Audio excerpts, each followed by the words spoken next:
shout out to Kevin MacLeod again. Yep. For that awesome Good old intro. Kevin I need to come MacLeod. up with something different. I always feel bad, like, oh man, I call myself a musician, and I have only done one piece of music for this show. Yeah, what should do is have like change up the music every time or something, you know. Right.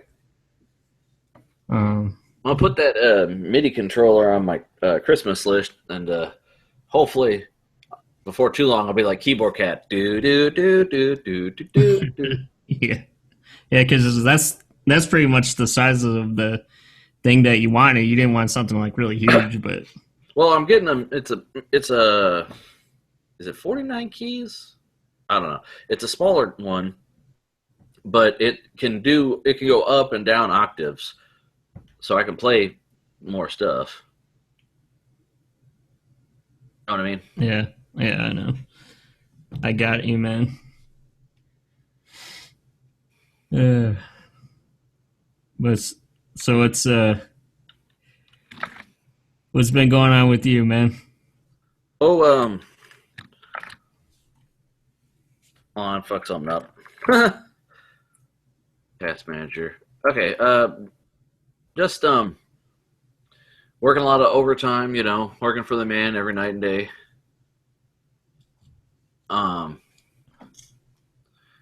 Just trying to not work myself to death. Tinkering around Yeah. with Linux a little bit. Yeah. I got it installed. I got some I got Steam installed. I haven't downloaded any games yet because I would like to get some stuff that I can't get to run on Windows because I can't share my game storage drive between the two, and everything that's in my library that is Linux supported is also Windows supported. I'm like, well, fuck, what's the point, you know? But so anyway, what else? Been trying to narrow down my Christmas list for all my family members, my little wants list. The ones that I know are going to buy me something or give me money anyway. Just a couple things I would like to have. Like I said, a little keyboard, $100. I can't really justify buying it myself. I feel like a dickhead kid. Look at my new toy. Yeah. But, I told my wife, I said, I want to get a keyboard, but not like a computer keyboard, like a music keyboard. She goes, why? I'm like, would it make more music? And I'm self-taught. I've watched a couple more videos during the week. I tend to watch a lot of YouTube right before I go to bed, and I've watched videos on guys who are like, if you're an intermediate, musician, you understand what you're looking at. This is how to do some stuff without, having to play Twinkle Twinkle Little Star and shit. It's how to jump right in and actually be more confident with it. And those have really helped me understand it, actually, what I'm actually looking at, instead of going, oh my God, I don't know what this is. Right. Because I've never been as comfortable with the piano. I can't just sit down and just bust out Beethoven. I can dick around and make a little bit of this and that. But I've never really got, too far with it by myself. And I'd just like to be able to. Beats, man. Yeah. I would like to lay down some fat beats. Yeah. Why, you gonna spit some rhymes over top of it? Sure. Some rhyme time. It's a fine time for some rhymes. Oh boy. But before we get too far into the show and they stop listening, I would like to give a shout out to our two heavy hitter listeners, Kelsey and Andy, the newlyweds. Congratulations. You guys be careful driving to Florida, and I hope you have fun. They're moving on us. They're actually Oh yeah. driving right now. Yeah, they're going from Kentucky to Florida, so Hmm. bit of a trek. Going to, Wish them going. safe journey. Hmm? Yeah, yeah. They're going to the state where. What did they say about Florida? Or All kinds of bad shit about it. where you go to retire? And Well, they say it's either golfers or like old people. old people, or they say you're going there to identify your daughter's body. It's a very rough place there, but I mean, I've Yeah. been there a couple times, and I've never been where they're going, so I wish them the best of luck, and hope they have fun. It's gonna be awesome, man. We want to come visit, except Ian, he's on his phone. Eh. But also, want to give a shout out to our other listener. Yeah, I guess his name is Quentin Williams. Yeah, Yeah, he posted some comments on a couple of our newer videos. yeah, I should really be checking up on him. I haven't been following the comments because for one, it's not my channel, so I don't get a notification when there's a new comment. And What the heck, man? well, that when we do the show, it's over and it's like 2 a.m, and I try to sleep Yeah. for a couple hours, and then I get up and go on about my day, and I forget about it till partway through the week. I'm like, oh yeah, I gotta start looking for stories and stuff to do, Yeah. and Well, one of his comments was, that you said you guys are pretty cool, which I said thank you on there. I commented back saying, "Hey, thanks, man." So, but yeah, I guess I'd like to say thanks again yeah, for listening to us. right. I mean, hey, any listeners we can get, I'm surprised. Yeah. He commented on some of the shows that are like 3.5 hours long. I'm like, why did he listen that whole time? Because Yeah. I'm sorry, we Yeah. I mean, we have fun doing it. Don't get me wrong. Oh It's just yeah. that, like Ben says when he's on it, it's a bit of a marathon. So, Yeah. Yeah. but Especially when all three of us are got like a list of news articles, right, here's my 5 stories, and oh, you talked about that. Well, I was going to talk about this, and 10 hours later, can we just finish the news, Yeah. please? Yeah, we're trying to find a trivia topic and And we didn't think about it from the last week when we couldn't find a trivia topic. We're just, oh shit, I should have thought of that. yeah. But what's Ian been And, up to, by the way? oh yeah, I was also gonna say another. I wasn't sure what he was talking about on a couple of the other comments, but I think I remember I'm trying to think that episode that he made a comment about we were ganging up on Ben about the slate thing or whatever. I think it was when Uh, Nate was on, and he was like, well, what's wrong with this? And Ben's like, nah, man, nah. You know what I mean? Like, because Nate was like, oh, you could do paper and the computer and then sell both. And you're like, yeah, but one will look like shit and the other won't. well, I've actually, yeah, not sorry to go back to me again, but when that original topic was drawing tablets and drawing things, I've been looking at like what the drawing tablets are going for nowadays because Ben has that Cintiq, which is nice, but I don't get that yeah, Cintiq money. right, I want something I can putz around with that if I don't putz around with it enough, I won't feel like an asshole for not putzing around with this $600-700 thing. yeah. And And it's hard. Well, like he saved up for that. Like Ben's not rich. I mean, he's he didn't cash out his 401k to get it. He saved his pennies and nickels, and it's hard for you to justify to like pinch and scrape just for that. I mean, it's like you gotta. it's not something. I don't do it for a living. I don't do any of this for a living. It's obviously because I'm horrible. I enjoy doing it, and I like technology. I like art, and I want to commingle the two and make a fart. No, make something. And I like to have little toys to deal with. I don't want to be a man child. Well, see, I had to have the MacBook to send messages, and another MacBook to receive messages.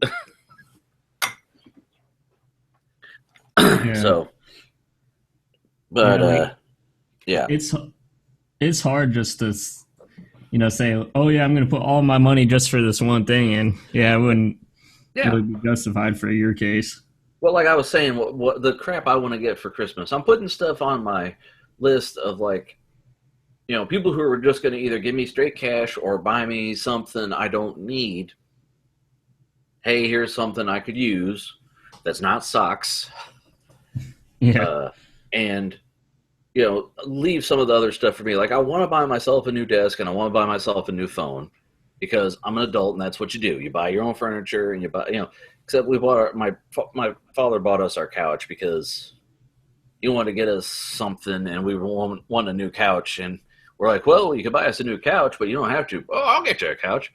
Well, no, you don't have to. No. Which one do you want? We picked one out and he got us a couch. Sweet, thanks. But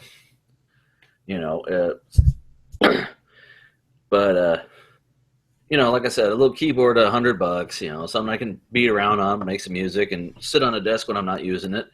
And then, like I'm trying to decide stuff that I need and stuff I won't need as my hobbies expand. Like I finally got for the show. I finally got a nice decent set of headphones. These little, they're still skull candies, but they're over ear, amplified and all that. Yeah. So I was thinking about maybe getting a DAC amp, little guy, sit on my desk because, as it is, my headphones plug just into the front of the tower, and then the cord runs all the way across, and it's stupid. Yeah. And if I end up buying any more headphones, I'm talking to a guy who has a few headphones. It's worth it for your investment to get something to make them sound good. Yeah. Well, it's like buying a bunch of collector cars, but you don't have high octane gas. You're putting the crap in there. It's like pretty much a DAC is just like an external sound card. So yeah. Well, a DAC sound card combo unit. When I was building this computer, I pestered poor Yi and I said, "Hey, do I need a sound card?" Because I was, I'm comfortable with the concepts of what parts go together, but I didn't know if I needed to buy it. I didn't know if newer ones would have onboard audio that was good enough. I mean, it is. Now you're tinkering with Linux. Yeah, well, and that's the other thing. My Linux, I don't know if it's because my headphones were installed. See, Windows, I have audio switcher. I can wear headphones and press a button, and now it's coming out of the speakers. Linux, if my headphones are plugged in, so far I haven't heard anything out of the speakers. I haven't tried starting it up with them unplugged. I unplugged them. Well, I have an extension cord because, like I said, it goes all the way to the front of the tower, which is stupid. And I didn't climb up there and unplug it before I booted. And I think I did it before with my test, my USB drive version, and it didn't work. I don't know why it's not working right. Excuse me. But, and then I tried to play guitar on Linux, and that's a whole different ball game. I gotta read some more. Yeah. It's not as much installing drivers and stuff. It's you literally have to like connect virtual devices to other virtual devices, your ins and your outs, and it looked like a fucking family tree. I was like, what the hell? Okay. Yeah. Now you know what I mess with the the virtual audio cable and the voice meter and stuff. Yeah, that's what it is. It's a virtual audio jack. Yeah. So I'll tinker with that. But yeah, I'm thinking I'm gonna buy. I need to buy some extra cables here in maybe a few days, so I can rearrange my setup so I can move my mixer Mm-hmm. close. And I'm building a little stand here. It looks like crap now, but once I get it sanded down and painted and stuff, it's gonna look nice. But I made like a little stand out of wood here for Mm-hmm. my audio equipment. I have these little they're like they're just like, what do you call them, like just like four-way. It's like a four-way connector for like just like audio output for your like your headphones and stuff. Yeah, yeah, So it's pretty much just like audio splitter, but it's got yeah. like knobs for each of the outputs, and it only has four outputs. And like since I have all my headphones set up, and I have one going over to the couch for Nate, and for, like I have an additional one for, so that I could plug in my own headphones, because Mm-hmm. that one has like a nicer connector, and then I have one going all the way over to my TV, so I can listen to my music on my headphones closer to the TV. Mm.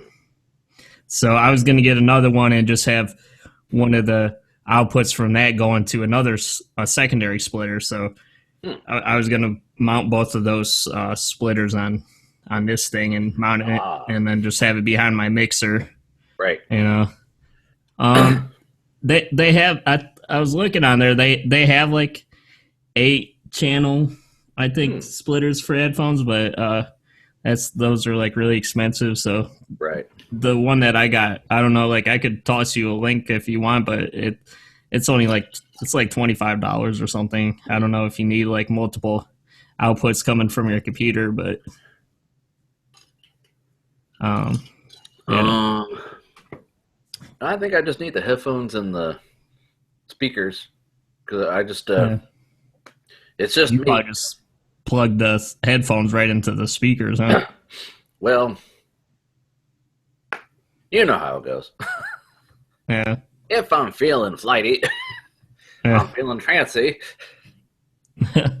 Also, But, I got my thing finished for the mount for my camera here. If you want to see, oh, okay. let me see. That's your hand, Ian. No, I'm trying to disconnect it from the thing Uh-huh. here. Oh, okay. Yeah, let me change the thing on the Hangouts here. But yeah, that's the quick release plate, and then that's a mount. That's a stand for it. I wanted like a nice sort of stand, Uh-huh. I decided to scrap. Remember, I was doing the Chrome thing for that. I Yeah. ended up scrapping that. It didn't work out that good, so I Aw. just painted it red so it looks nice and clean. Okay. Cool. Yeah. Looks very sturdy. Oh yeah. Well, that's why I made it so you could I put like a metal weight on there for my weight set, so you could and I have like a little adapter thing, so you could like add more to it if you wanted. But yeah, this thing won't tip over or anything, because this is all solid metal piece here. The stand, and that's actually pretty heavy, and then you had the phone mounted on it, so it could be wobbly if you don't have any weight on there. Right. So, Huh. but yeah. So Well, that's cool. yeah. But I've been having me on camera for a while now, though, for the show. Yes, for those who are unaware, on the other show, Ian pretty much just like phoned it in, and we weren't even sure he was a human. We thought he might have been like Watson from Jeopardy. Yeah.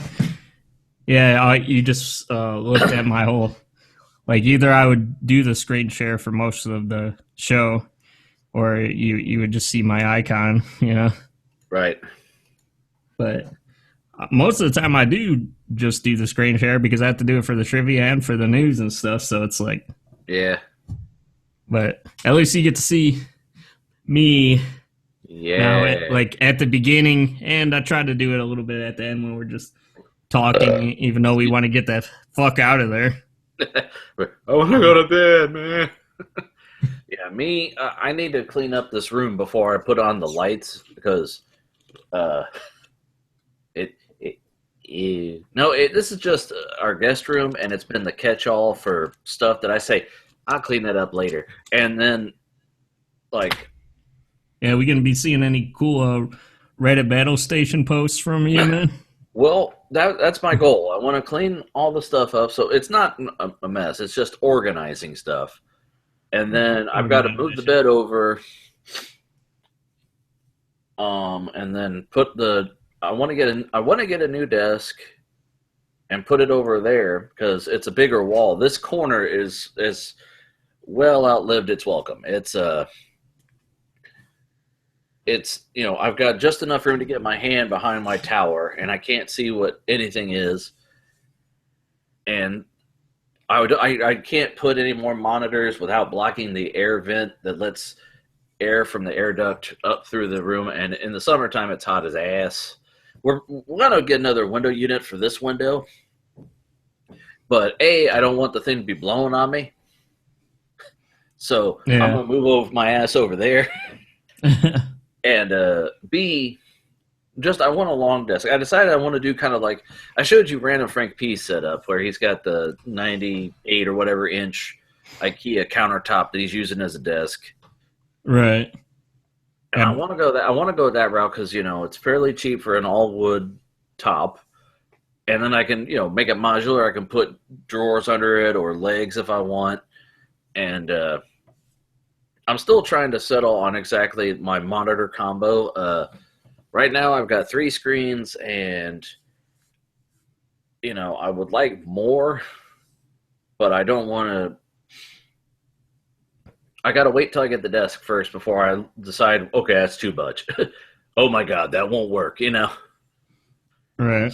Because I got this desk, I'll make it fit, and then I cram this shit in here. I'm like, oh, no, this won't work. And if I have to change anything, I've got to literally move this desk out every time to be able to get behind it to do anything. And it's just a pain in the ass. So my goal is, to make everything in here presentable. I'll have some lights on in here so you can see that I'm not a troll that lives in the dark. That's why your camera can't focus most of the time. Well, yeah, but I'm not. I don't. I'm embarrassed. Don't tell people how I live. No, this is like I said. Just put some clothes over that. It'll be fine. Like the other time. Yeah. Well, after a while, oh, there was that in there, and I don't. I need to. I got some pictures. Like I framed some posters, and then I'm like, oh, well, I don't want to hang them up and then move all my shit to the other side of the room and have to rehang them. So. Yeah, you gotta do what I got, man. Got the posters, got the LEDs and stuff. Well, I've got one poster on the wall over here, like. Okay. See, it's a Fallout. Yeah. Cool. Like I got under my monitor. Got my little LED guys there. There's a little lamp. Right. So I've got some stuff. I just don't have. I don't have it to where I can set up everything just how I like it yet. And once I get to where right now, like where this is, to not get hit by the drawer, I got to be here, and my knee still hits this dresser. Like there's drawers here, and I busted my shin scooting the chair before, and it's not comfortable. A big, long, wide desk, I'll have room without banging myself up. And there you go. I got to reorganize this room. My wife's got a bunch of her stuff in here, and I don't want to throw a bunch of it out because it's awesome stuff. My wife is an English major, so she's got all these classic books. There's boxes of books in the middle of the room. I said, get these out of here. I'll put them in storage or something. What do we got? And I opened it up, and it's like old Edgar Allan Poe and hardback, uh, fucking just 3 or 4 classic books. The very first ones I pick up, I'm like, these should be on a shelf, not the Idiot's Guide to Whatever I've got. So I've got to like. You should be like that guy from that Beetlejuice movie where it's like, can't you just leave this room alone? Yeah. Well, no, like I gotta make it look cool because I got a bunch of our hobbies that I've got to fuse together. Like when I met my wife and I moved in, I brought along my DVD and VHS collection. Oh my god! Between the two of us, because she has these built-ins in the it's the Buckeye room. Since she went to Ohio State, and we're in we work in Columbus. I lived in Columbus, so we have a Buckeye room that's all painted scarlet and gray, and we've got all these built-in shelves. And she had all of her DVDs and VHS, well, a bunch of them in there. So we've got that, and I brought my stuff. I put a bunch of it under the entertainment center, and that was a whole day just organizing them. And she's like, you know these are VHS, right? I don't even watch these. I go, but these must be in order. And I'm anal about stuff, but like I'm OCD, but it's not stuff that shows. Like my house isn't neat because it's all like I spent entire weekends organizing my iTunes library that no one else is going to see. I only see it when I'm scrolling through looking for a song. I got to have that cover art so I know what album that is without reading it. I want to see it. I bought a tablet I got a tablet last Christmas I bought it. Never mind. And because I had a Kindle before and I had all my books, I had cover art, and then I had to change the format because they were all in one format that worked for Kindle, and the one that I had for my new tablet didn't work. And when I did that, I lost all the cover art. This was last Christmas. I still have not finished putting all the cover art in these fucking books. So I don't have a single book on my tablet. Huh. You could, what do you do with the cover art? Because, like, I know with, just like music and stuff, you can embed that directly into the song. Oh, you can have like the program. They have a little thing that's Calibre is the one I was using. It's like iTunes for books, and it goes out and it finds the title and it matches it up and it puts cover art on it. And if it doesn't have cover art, it makes one. It makes a little pretty thing that says the title of the book. No, it's not enough. I gotta go through one by fucking one. And go through my goddamn books and straighten them out. And because I go, no, that's not the cover I want. That one looks like shit. That's a low quality picture. Yeah. Like even the ones it found, it was like, oh, it found this cover. No, that's just a shitty one. That's blurry. I can't tell what that is. It's just a 60 by 60 pixel one. Yeah, it looks like it looks like it did a Google search, and the first image it found, it grabbed it and put it on there. Yeah. Which is what it did. But I can't do that, no. And like I said, I have Can't you add scrapers for it or something, sort of like Cody does with the...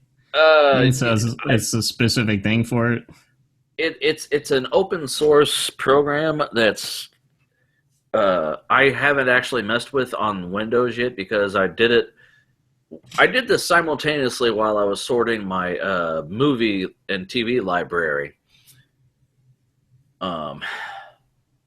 Which you can, you and Ben both know, I spend a lot of time, and Ben rips his stuff and puts it in there, and he has it, but he doesn't like take the time to delete duplicate files and name stuff correctly.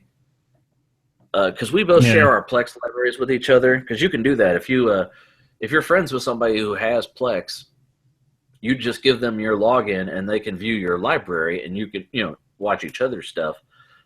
And his is just like when you rip a movie, it gives you the movie file and then all the trailers that are before and like all the deleted scenes. It gives those all as separate video files, and he just throws all that in his NAS and says, "There it is."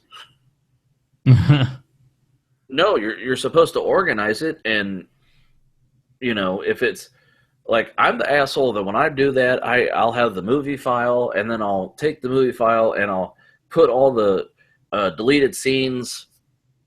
I'll either rename them so you can play them sequentially, so that if they match up to a TV database file, or I'll edit them together and make it one long movie with deleted scenes at the end. I've done that. Yeah, I think For the only thing no Ben is reason. OCD about is just the his art stuff. I guess Um, I'm just OCD about shit that doesn't matter. What well, they I say, mean, they say women remember better than men, and that's true. My wife's like, you can't remember anything. I'm like, I can, just not important stuff. well, It's not like all sports stats. I don't have any sports stats. I've just got crap in my head. like the iTunes stuff, like organizing that can be useful. Like if you want to, like if you're doing it across all your devices, and if you like, it's just nice to have for yourself and Mhm. people around you to enjoy. Like Yeah, especially if you well, want to share them or release right. them. Like the Plex library, you can share to any device. So, like our Roku, we can watch it there. I'm at work, I can watch stuff on my phone. If my wife wants to watch a TV show that we have on it, she can watch it on her phone or her laptop or her tablet. Uh, but Um, yeah, you need to give me your Plex login then, man. well, do you have a Plex account? They're free. No, no, I don't. I need to Yeah, get on yeah. that, man. If you have Kodi, it's very similar. You kind of it's almost the exact same file format. It'll play, but they'll a couple things can be different. And Plex has built-in scrapers too, so like it's kind of cool. There's like a web it's a web interface, so you can do all your like if you want to have custom cover art for everything, you do it on the website. Hmm. Do you need a So, Plex thing to be able to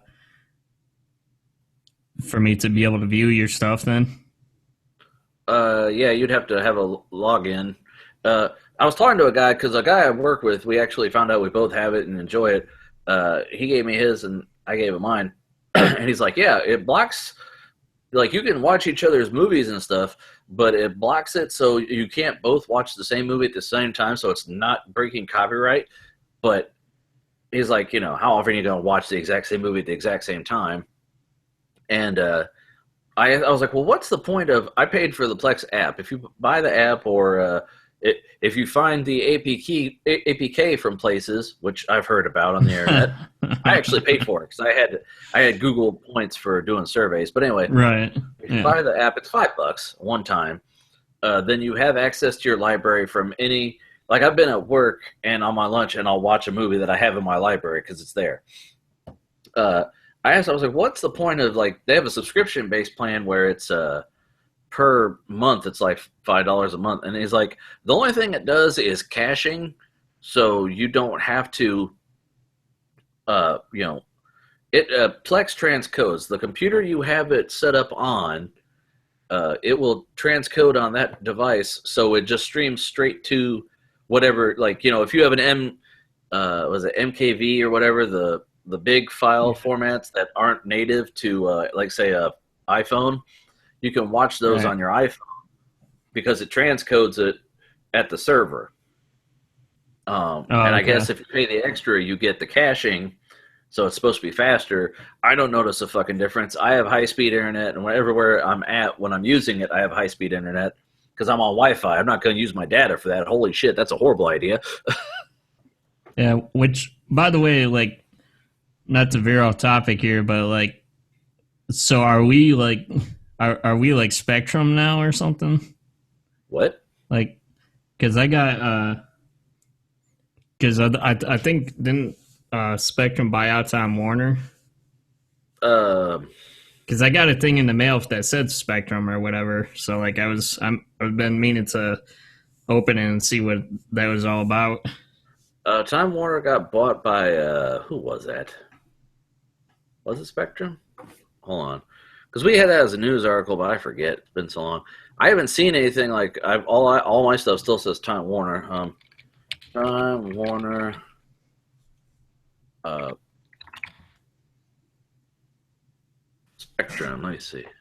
Yeah, I have my Time Warner link to pay my bill, and yeah, it says Spectrum. Oh, here we go. Time Warner Cable. Charter. They got merged with Charter. Charter Communications has completed the transactions with Time Warner Cable and Bright House Networks, and soon you'll get to know us by the name Spectrum. Copy. For all of our friends and family that are listening that have Time Warner, if you Google it, TimeWarnerCable.com, they have a fax, and it's about Spectrum. So I'm linking it in the chat here if you're watching us live.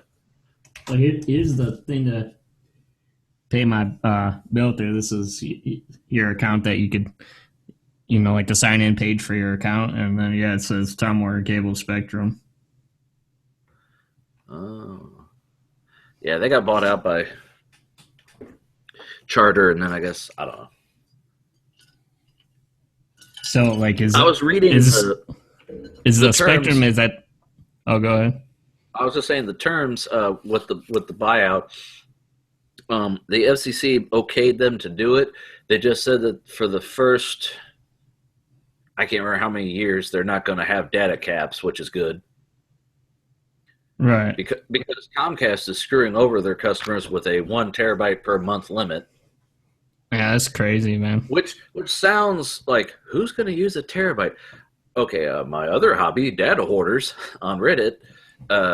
If you back up all of your data to, say, Amazon Cloud, and you've got terabytes of data, and you do even just monthly backups of your 6 terabyte library, well, you're fucked in, because if you can only do 1 terabyte a month, then you can't upload anything and do anything else. You're over the limit, and then they will either throttle it or they'll charge you. Yeah. So, when are they going to learn that people want their data and they want it unlimited? You're paying for it. What's the point?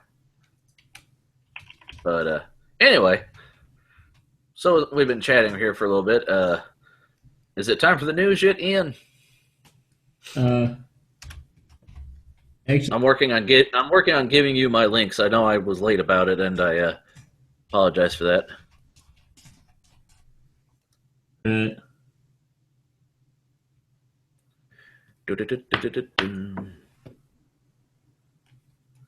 we go. I've been meaning to do this.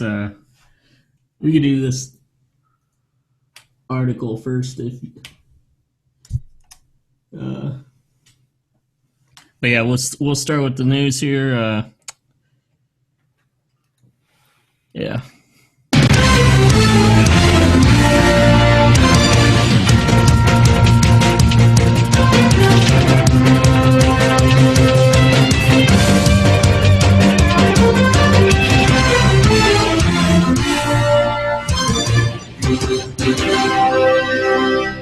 The news with Ian and Frank too. Yeah. Oh yeah. By the way, I guess Ben is still going through some stuff, so I guess he's not with us again this week, unfortunately. Sorry, guys. I'm trying to get him back on the show, but it's personal space, and I can't make him do things he doesn't want to do. So. Yeah. Well, like you said, he's even got off of Facebook and stuff. Well, that's because he doesn't want to see all the Trump stories. He's tired of everyone fighting, and why are mommy and daddy fighting? Yeah. I just go in there. I want to see cute cats. God damn it! I don't want to hear people call each other names and people. All it is people calling each other names and people saying, "God damn it, you people, be nicer to each other." And I don't want to see that because I'm not doing anything. I'm getting yelled at for shit I didn't even do. Right. But yeah, well, I mean, he said like he pretty much was withdrawing, like he's not gonna be like he wasn't saying much or something, and he's not gonna be on active too much on like social medias and stuff. He's working on him, I guess, which we can all understand and appreciate. Yeah, but And like I said, we're pretty flexible. Like with the show, if he's thinking it's too long, he could come in on a later part of the show if he wants, you know. Right. And like if we need to change up the day for him, I mean that's not too big of a deal, especially now. Unfortunately, now that I'm single, so like I have my Saturdays free also. Ladies. Yeah. And unfortunately, I broke up with my girlfriend recently. He said, "Bitch, you can't hold me down." Peace, and then he walked out. Dropped the mic. She said, "Why do you have a microphone?" Fuck off, bitch. Yeah, it's like I'm out, bitch. I'm out, bitch. Where's he going? Drop the microphone. Why is he butt booty naked? Right. Yeah, like I understand Ben's kind of down and stuff. That's how I've been kind of lately, and like everybody's like I haven't talked to Nate for a while. I think he's going through some stuff or something, Yeah, and it's like stuff, and then like we said, when we were off the air, we were talking the weather is also a downer. People actually suffer from seasonal affect disorder, which the change of the seasons affects them negatively to where they get depressed during certain times of the year, which some people, if they have the ability and the luxury, they go on vacation when it starts to be shitty out. Other people don't have that luxury, so they either just have to deal with it or they have to find solace in other things. So to those of us out there who are struggling through it, keep on trucking, man. Never stop, never stopping. Keep on keeping on. No retreat, no surrender. So what's this story here, Ian, for Windows 10 anniversary update? Okay, I don't know. Did you see the one of Barnacle recent videos? Yes, I did. Yes. About how Microsoft ruined his weekend? Yes, he to sum it up for people who didn't watch the video, he went to PAX, what was it? PAX LAN? Yeah, something like that. PAX Prime or PAX LAN. He drove all the way there, and he had a laptop that he loaded with 100 and something gig of just games, and he booted it up right before he went into the thing, and the anniversary update crashed his computer. It totally fucked him up for the whole. He had to get like some kind of crazy. He had to get some kind of disk or something to be able to install Windows 10 from a friend or something. Yeah, it was not a fun time for him, and apparently that's not just happening to him; it's happening to a lot of people, I guess. Yeah. Did you get this update? No, actually, any updates I've had have been in the background. Yeah, like was one of the bad things I thought about Windows was like the Windows 10. It forced you to do like all the updates or whatever, you know. So far, it has only told me that it was we're going to update you to 10, whether you want it or not, motherfucker. And I said, well, okay, Windows. Actually, I don't know that I'm updating until I restart or I shut it down. It goes, okay, we're doing an update, and then we'll shut down. I'm like, well, no, we're doing a restart. We're doing a reset. Don't shut it off. And I'm like, fuck. But yeah, that's the only as time. Far as you're aware, you haven't gotten slammed with this yet. I haven't been given the choice. No. It's I haven't had the luxury of deciding to fuck up my computer. If it's going to do it, it's going to do it for me. Yeah, like what is with the Microsoft? Like they've been just like lately with. Well, not lately. It's been like this for a while, I guess. I'm still on Windows 7, so I'm saying lately, but not even 8. Wow. No. Everybody hated 8, man. Well, 8.1. How's that? I mean, it's just initially I bought a key for 8, and I found out that it had been backed up, gone to where you couldn't even buy it. Because I said I'm just going to get 8 and then upgrade to 10. I didn't know 8.1 was the de facto. Everyone has this. Nobody has 8, whether you want it or not. I didn't want to buy a $30 fucking disc on eBay for a license that I bought for like 10. So I bought it again. Bought 8.1 and then upgraded to 10. I'm just saying, like, Microsoft has been pretty bad about taking the choice out of your hands with things, you know? Yeah, they don't. I mean, Forcing you they're to kind do of forcing stuff. your hand because they don't want to keep supporting the same old software. It's you gotta get to do stuff, and then after a while, you'll get the message: "This doesn't work for this. You have to upgrade." Okay. Oh, you can't upgrade. You got to buy something new. Yeah. So, anyways, like, but yeah, he went to the PAX thing or whatever, and Paxland, like, I believe.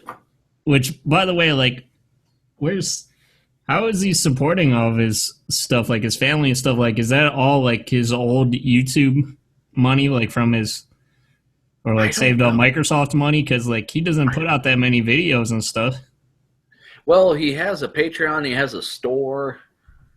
Um, Oh, so you think like the Patreon and stores, he's sort of I don't. living off of that and whatever He's not as YouTube scraps transparent he's as getting.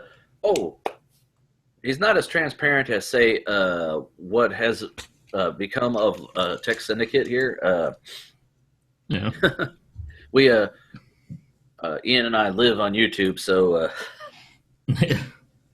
I don't like I said I don't know if he saw all the drama, but basically Tech Syndicate split up into two separate channels. Wendell and some of his people went one way, and Logan and the others they went another way, and I've seen content from both, and I'm sitting back watching it, wanting to see more. Yeah. But Barnacle,'s like I said about the transparency. He's it's been his business and what he says he's been doing to support himself and his family, and that's about as much as I've seen him describe it on his videos. I haven't had the interest to go in and actually see what all you get for his Patreon and how many. If you go to the Patreon, they'll show you how much they make per month and what their tiers are. So it's just he hasn't talked about it in his video, so I don't know what else he's providing and Right. what all services he does. What, like, because he got fired from Microsoft, so like, or not, well, Laid whatever off, you he had a call it, decent laid off. severance package. Yeah. Yeah. You Like get fired, they say yeah. they kick rocks and fuck off or something like that. Yeah. No, you got laid off at a lot of it was like the same for like a lot of other people, but they, like you said in the videos, like they gave him a nice severance package. They treated him pretty good, at the end. The thing is, he was in the testing department where they test things out and then they give it to the consumer. Now the consumer is the testing ground, which is the negative thing. They Right. more or less put it out there, and if people come back and say, "Hey, this crashed my system" or "this didn't work," then they fix it and then they send it out.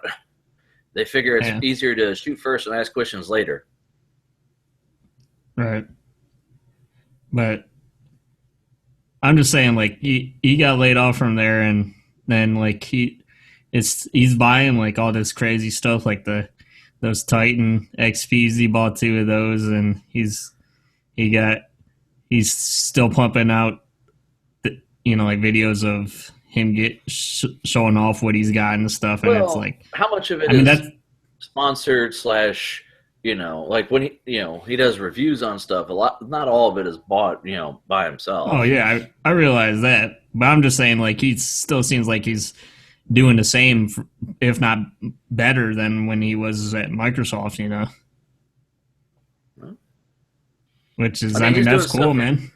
he's doing stuff for, raising awareness for charities and stuff. So, Yeah, are I you mean, going to be doing that no shave folding or November. whatever? No, I've grown a beard. I can't do the itch.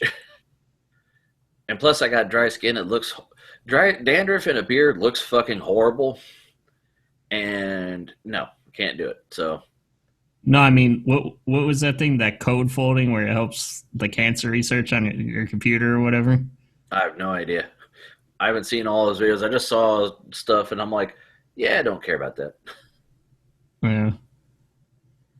But anyways, we're really off topic, but yeah, this We ramble a uh, lot. yeah, Another 9 hour show. I've got all these news stories. You got news stories. We spend an hour on each one. Uh, uh, Shit. Microsoft released the second major update for Windows 10, the anniversary update OS, 2 months ago. The update brought a lot of new features and enhancements to Windows 10. We we now have improved user interface, better performance options, and a bunch of new features. Over the course of these 2 months, millions of Windows 10 users installed the anniversary update on their computers.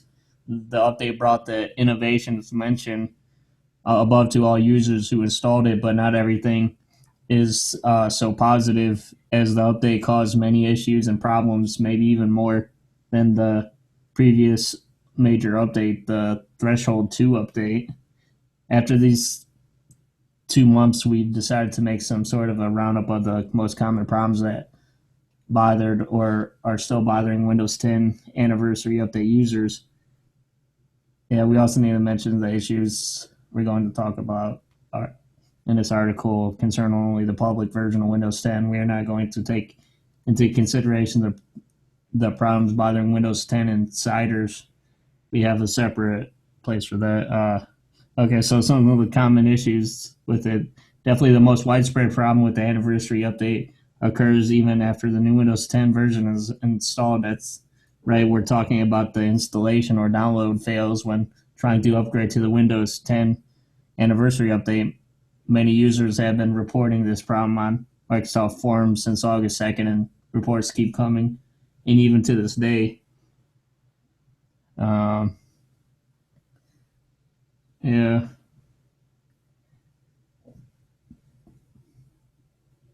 Uh, uh, as for other problems, one user recently pretty much summed up the most serious problems in Windows 10 version 1607 in Microsoft forums. This user and many other Windows 10 users are experiencing problems with long booting, Cortana, the setting app, UWP apps, user interface, and more. Um, huh. I haven't read this article, but like it didn't mention Barnacle case. I guess the worst case would be Barnacle's, which was is it pretty much fucked his whole computer up, you know. Right. So and then you had to reinstall the Windows. But these sound like just like minor problems with it. Yeah. I mean, every so often there's a problem that comes along. You must whip it. Yeah. Uh, so yeah, it's different levels of problems for different people. I'm not sure why exactly Windows constantly has problems with updates. I mean, it might be just because there's so many different pieces of hardware that the people are using that it's hard for them to predict exactly what you're going to have in your device. Right. I mean, because, a Mac, they own everything that you're going to buy that you could possibly run it on versus Windows. You put it, slap together some stuff and start it up and put Windows on it. That's what my problem with the updates has been mainly like the updates take longer than the actual installation of Windows sometimes, man. It's crazy.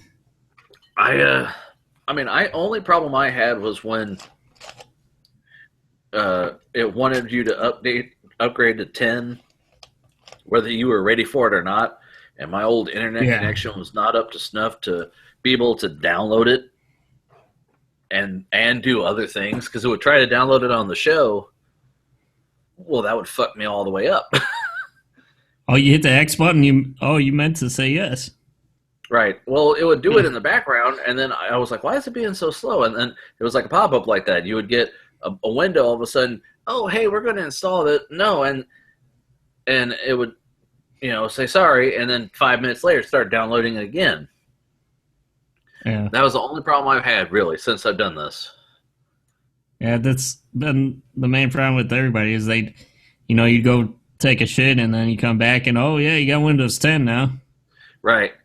What was it? Logan said he'd turn off a computer and then he'd start back up, and now it's got 10 somehow. Okay. God. Microsoft knows what's best for you, though, right? Mm-hmm. Anyways, let's get on to our next article. This one is too bad Doug's not on here, but It's bullshit. yeah, I'm throwing down the gauntlet. Oh, is this a fucking? It's DC. The fuck? It's Detective Comics.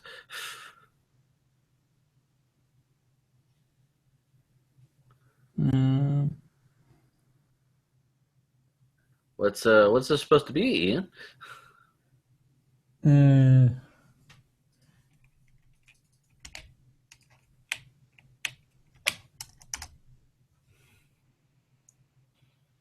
It was supposed to be this. PlayStation.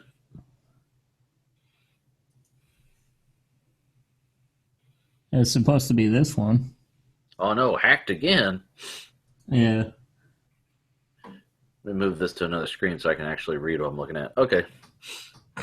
Okay, over the past few days and possibly even before that, it has appeared that Sony's PlayStation Network has been hacked in some form, but this time limited to the UK. Oh, if this was done, this was done by me. It's the UK. I'm fine. Yeah. Yeah. Yeah, it says over the past few days and possibly even before that, it has begun to appear that Sony's PlayStation Network has been hacked in some form, but this time only limited to the UK. Reports have come in of users getting hacked or getting locked out of their accounts as it no longer recognizes either their email address or password. Following this, large sums of money have been taken out of associated bank accounts and placed into their PlayStation Store wallets, with values in the region of $120 being claimed in some instances. Or pounds, I'm sorry. Like, who cares about pounds? Nah, I'm just messing, but we're going to have some British people be like, everything should be in pounds. No. Hey. Yeah. According to the Game News channel, the No on YouTube. Although I was going to mention it, but I guess it does say this is not the same as the PSN outage back in 2011, as that took the service itself offline and affected more than just the UK. It also included the leaking of approximately 77 million account details to malicious hackers, one of the largest data security breaches in history and the largest breach of any gaming network ever. As a response to the 2011 incident, Sony had a sort of compensation campaign which included a choice of free games and a free 30-day subscription to PlayStation Plus. This situation is nowhere near as large a scale, but effects are still troubling, especially if you become one of the gamers affected. I would also say it's pretty troubling, just the fact that like Sony is like targeted with all this stuff with their network, and they're it seems like they're getting hacked all the time, man. Right. They're not a small company, and if you're a user of them, not only can you not play mods on Fallout 4, you're getting your account locked out and money taken out of your bank account. That's a bitch. That's scary, man. Because, I mean, when you got bills to pay and these motherfuckers are taking your money and locking your account. Ew. Yeah. Some shady shit. Yeah. I mean, although, hackers are pretty, they're pretty crazy though, man. Like, weren't they able to take down like the Department of Defense or something for like a couple minutes or something like that. I don't know. I know they did some like the anonymous group or whatever did something to the government or something. I don't know. Come on, man. Um, Gamers are, just good-hearted people who want to play some games. God damn it! Why you gotta fuck with them? yeah. Well, I'm just saying, like, it's like any kind of institution isn't like out of the reach necessarily of hackers. It seems Yeah, like. yeah, yeah. It's crazy. Like you said, I've Sony is a got giant company. They're billions of dollars. right. One of my news articles actually has something similar to this, but I won't tease that. You kind of did. Shh, You quiet te- now. um, but yeah, like I thought that was the copy link location. Um, what's the address for this? I don't know. Oh yeah, it did. Why does Google do that for when you copy the link or whatever? It includes the Google address in it Oh, or something. I don't know. But yeah, I'll have to remember to correct that then. Um. Anyways, the next couple articles are talking about. Oh yeah, uh, yeah, AT&T. AT&T. Okay, here we go. AT&T to limit video quality by default, even on unlimited data plans. Was this the article I had? Hold on. Yep. Okay. Yeah.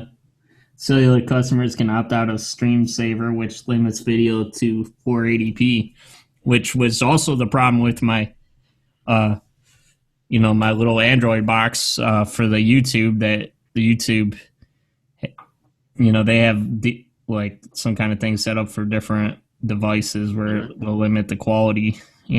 Oh, were you able to fix that? Well, not really. I mean, like I do it. I was trying to do it through the Kodi and then the YouTube, like the YouTube plugin that was working okay, I guess, for a little bit, but then now it's acting weird. So like, I have to go through the default browser. What Yeah, about the or the like sorry, what Firefox about or the whatever. YouTube Play Store app? How does that work for you? YouTube Play Store app. Yeah, YouTube has its own app. Oh yeah, I know. That's what I was using. That's Oh, what limits it. oh, Like if I go to the YouTube website through the browser on the box, that's fine. oh. But that's kind of a little bit more clunky. Yeah, more not as seamless and smooth a transition. No, I'm with you on Yeah, that. yeah, Because like I had like to, I think my Wii before they actually had YouTube as an app for that, I had to go through the website and it was a pain in the ass. yeah, like the if the Kodi plugin gets working again, I guess I'll be happy with that. I don't know But if is it actually made by Google or is it just some guy? oh, you mean the Kodi plugin? Yeah. Oh, yeah, that's just some guy making that. Oh, okay. And then they just hook into the YouTube's API or something like that. Right. So much Um, of that is because all you do is just pass through and you take the credit for YouTube's fucking hard work yeah. and if um, somehow how do they like the people who make that stuff and then they do a repo for it? Are they making money or something? Because I can't see like letting people download your little shitty program 1,000 times unless you had something to gain from it. Maybe AdSense right. for it. I don't know. Yeah. I'm Another idea not smart is enough. Another idea is to maybe look into like a third party YouTube app. I been meaning to check that out Yeah, because like in the I know they do exist. yeah. There's also if you put Plex on your box, there's also a Plex plugin. I don't know if it's I haven't used it because the Roku natively has one, and that's what I usually use for Plex is Roku. But before there was the before it was on the Ouya, I used the Plex plugin for YouTube. So I don't know if it's worth the shit now. But Yeah. anyway, so Stream Okay, Saver. So, are you talking about this? I should talk about the article now. What's Stream Saver? Oh yeah, that. The headline of the story. Yeah, I don't use that, so it's like I have no idea.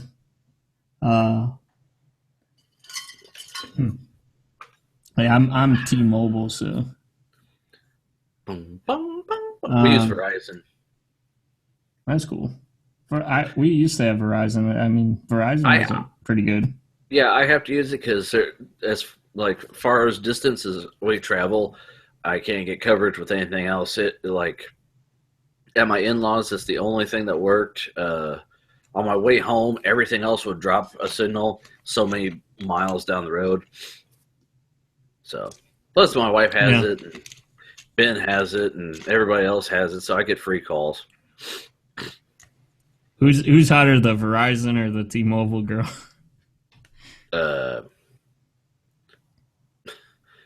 Verizon doesn't have a girl.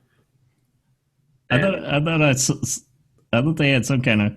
You're thinking AT&T. Girl in the commercials. Oh yeah, that was AT&T. Yeah. Well, who's hotter than the AT&T or the T-Mobile girl? There's no T-Mobile girl. There's random people. No, there was a T-Mobile girl. The girl was T-Mobile. It was the girl with the British accent that they haven't used in 1,000 years. When I had my first iPhone, they had that girl. I don't know. She could be dead for all I know, Ian.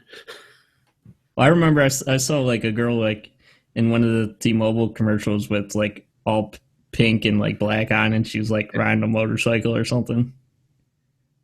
Hey, going really fast. Hey, T-Mobile girl, if you're listening, Ian, what's your number? Yeah. Okay. Also, I think they had some girl in the Sprint commercials or whatever that, like they would be like commercials with her in like the store or whatever, and I don't know. Right. Okay. Come on. Anyways, get the story AT&T today said it will begin limiting the quality of the mobile video for cellular data customers in early 2017. A new feature called Stream Saver will throttle video to DVD resolution of about 480p.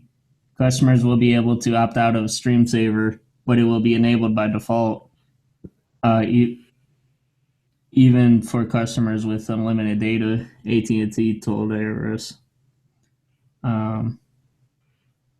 Oh boy! AT&T will notify customers once Stream Saver has been activated and provide instructions for turning it off and back on. The company's announcement said customers on limited data plans may appreciate the feature as it could help them stay under their data caps, but AT&T's decision to enable video throttling by default on unlimited plans that were solid or sold without any mention of such limits has little benefit for their customers. It could have some benefit only because AT&T reserves the right to throttle unlimited data plans when customers exceed 22 gigabytes a month and connect to a congested cell tower, unless using less data for video will help keep unlimited quote-unquote customers under 22 gigabytes.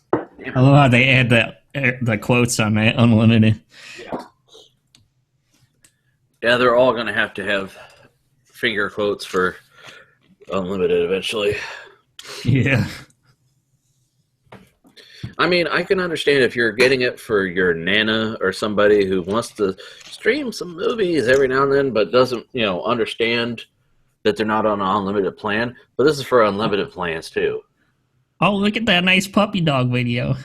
Right. If you're smart enough to know that you need unlimited data, then you don't fucking need it. They're only doing that to protect their bottom line. They're like, maybe they won't notice we switched them to that's what we'll do.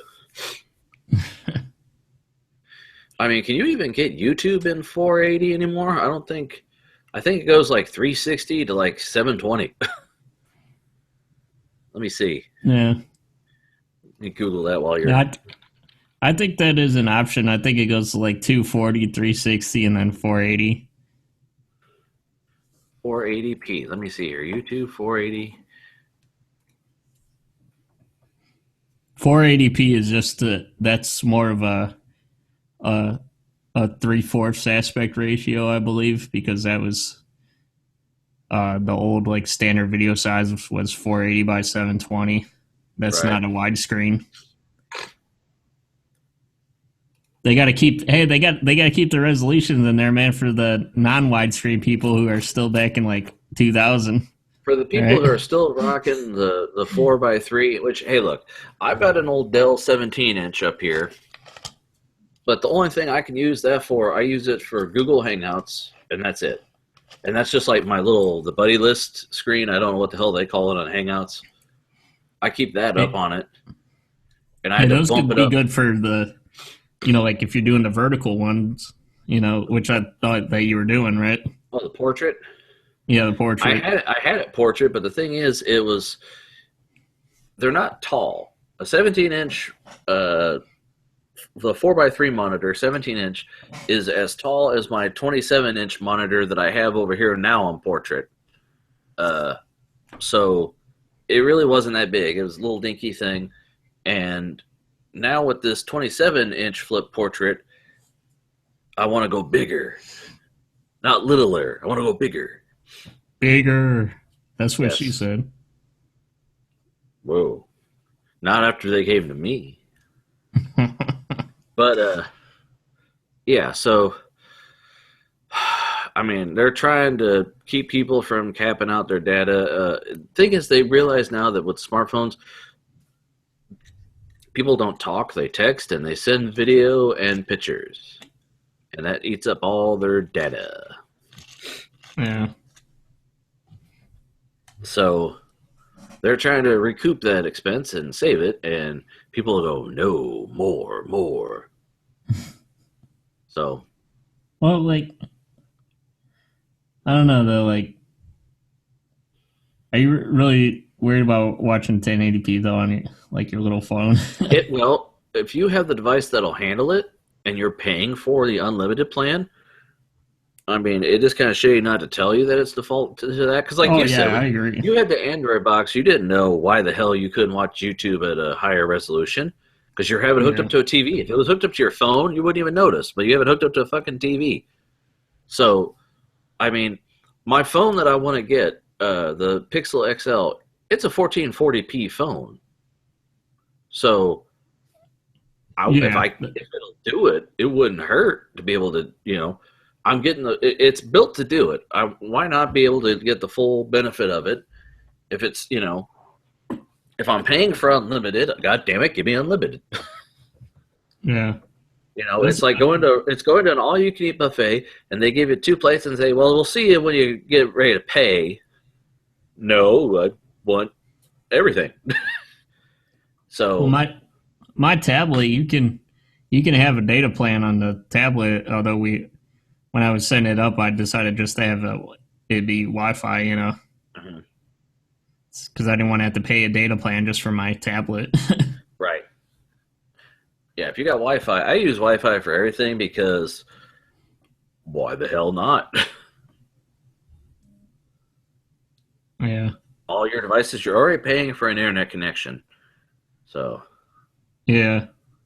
But, I mean, like I said, that's the only thing, like I was saying, if you're on a phone, it might not bother you as much, but like if you're on a tablet and other devices, I could definitely see where you'd want the higher resolution. If you're on a bus or something where there's no Wi-Fi, but you got to see what the hell happened, then yeah, it could be useful. But I don't pay for unlimited data because I'm at a place all day at work that has Wi-Fi. So my breaks and shit, I can watch stuff. And while I'm at home, I have Wi-Fi here, so I don't need the unlimited data. The only thing I need is unlimited messaging, which everyone I know is on Verizon, so I don't need it. Yeah. You feel me, dog? I feel you though. That ass dough. That ass dough. A picture of a guy biting his bottom lip. Mm. Okay, what's the other story you got here? Oh no, that AT&T dough. Yeah, more AT&T. Yeah.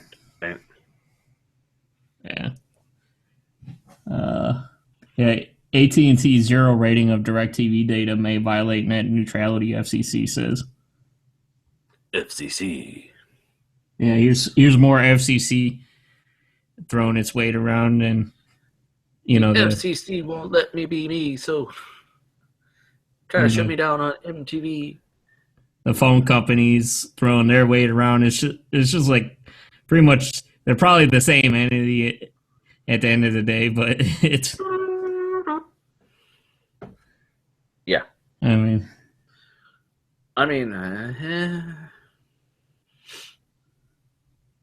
so what's this? What's the meat of this article, Ian?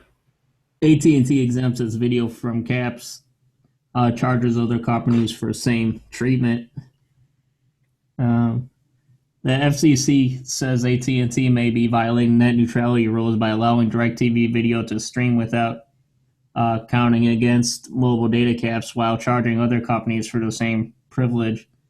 The FCC's Wireless Bureau outlined its concerns in a letter sent to AT&T yesterday.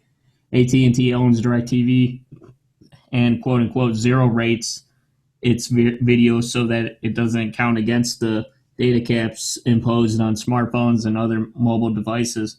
At the same time, AT&T charges other companies for the right to stream video on other media without counting against customers' data caps. AT&T calls the charges sponsored data, quote unquote. It says this is not a violation of the so-called bright line net neutrality rules that have that ban throttling, blocking, and paid fast lanes, but the FCC's open internet order lets the commission stop other practices that harm competitors or consumers.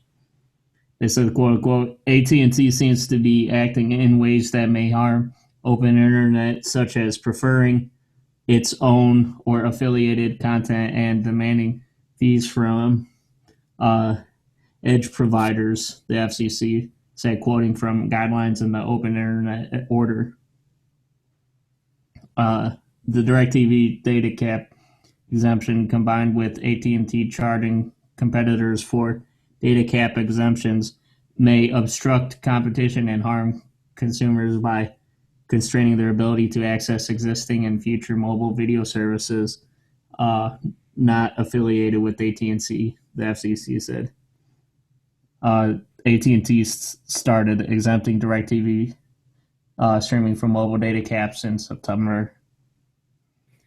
AT&T argues that DirecTV pays for the right to bypass data caps just as other companies do, but the FCC is not buying the argument since DirecTV is owned by AT&T. They pay us with our money. Yeah. They go, we don't have to pay because that's our sweet little honeypot. Yeah. Oh, boy. I mean, they're trying to offer you something that they already have, but they go, no, that's favoritism. Which it is. Big Blue has had a monopoly on, shit for a long time, and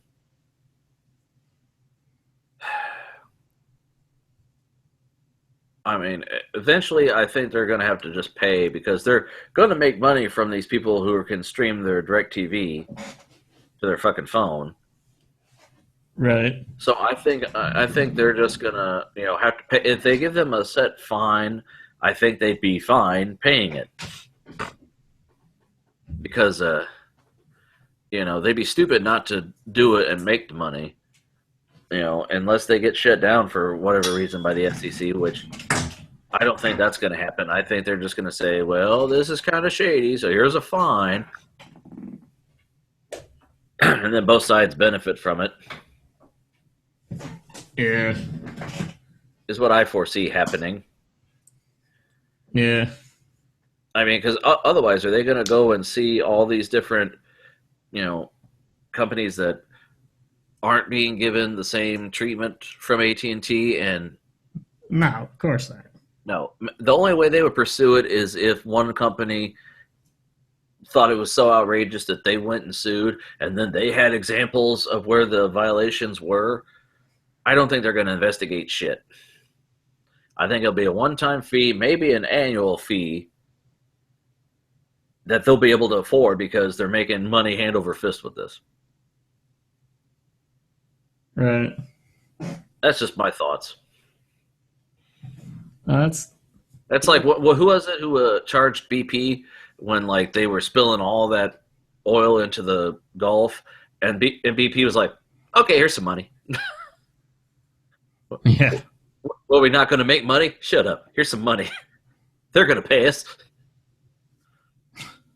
Right. It's like, you either shut this down today or every day we're going to charge you $100,000. And in 2 months, it was paid off. Yeah. I don't know. I just like all these FCC versus, like their battles with the different, all the various mobile companies and, the ISPs and stuff. You kind of just throw your hands up in the air because it's like there's just, like infighting, Yeah, I mean, neither side is going to. No one's going to listen. No. Yeah. They'll just find a way around it, which is what they do. Yeah. It's all just like bureaucracy, It's all red tape. They're like, they're paying for it, even though they're owned by us. They pay us. I'm sure they do. Yeah.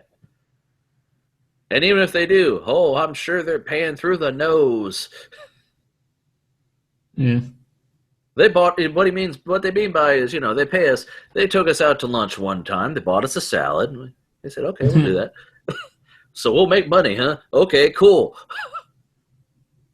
Where's my check?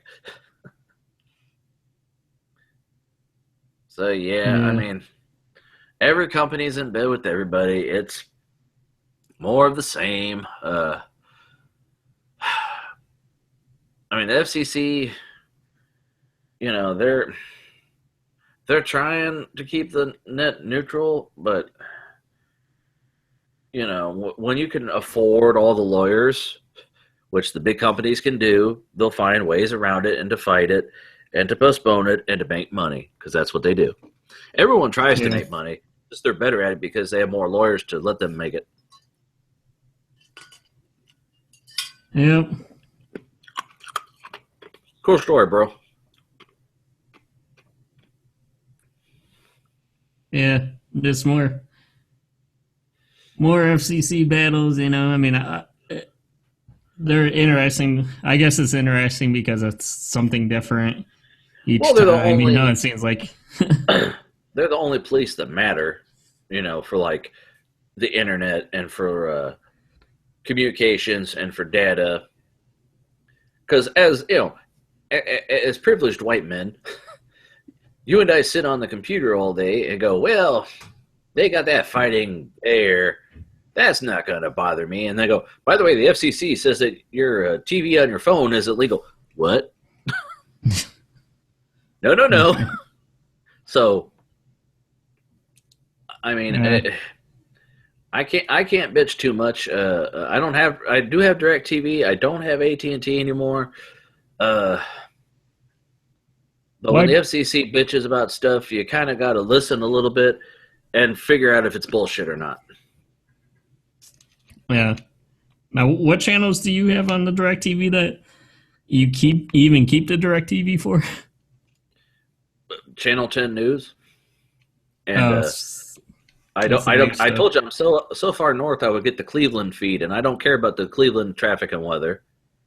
And my wife likes ID, which is Investigation Discovery, which is the crime and murder and all that shit channel. Yeah. So Yeah.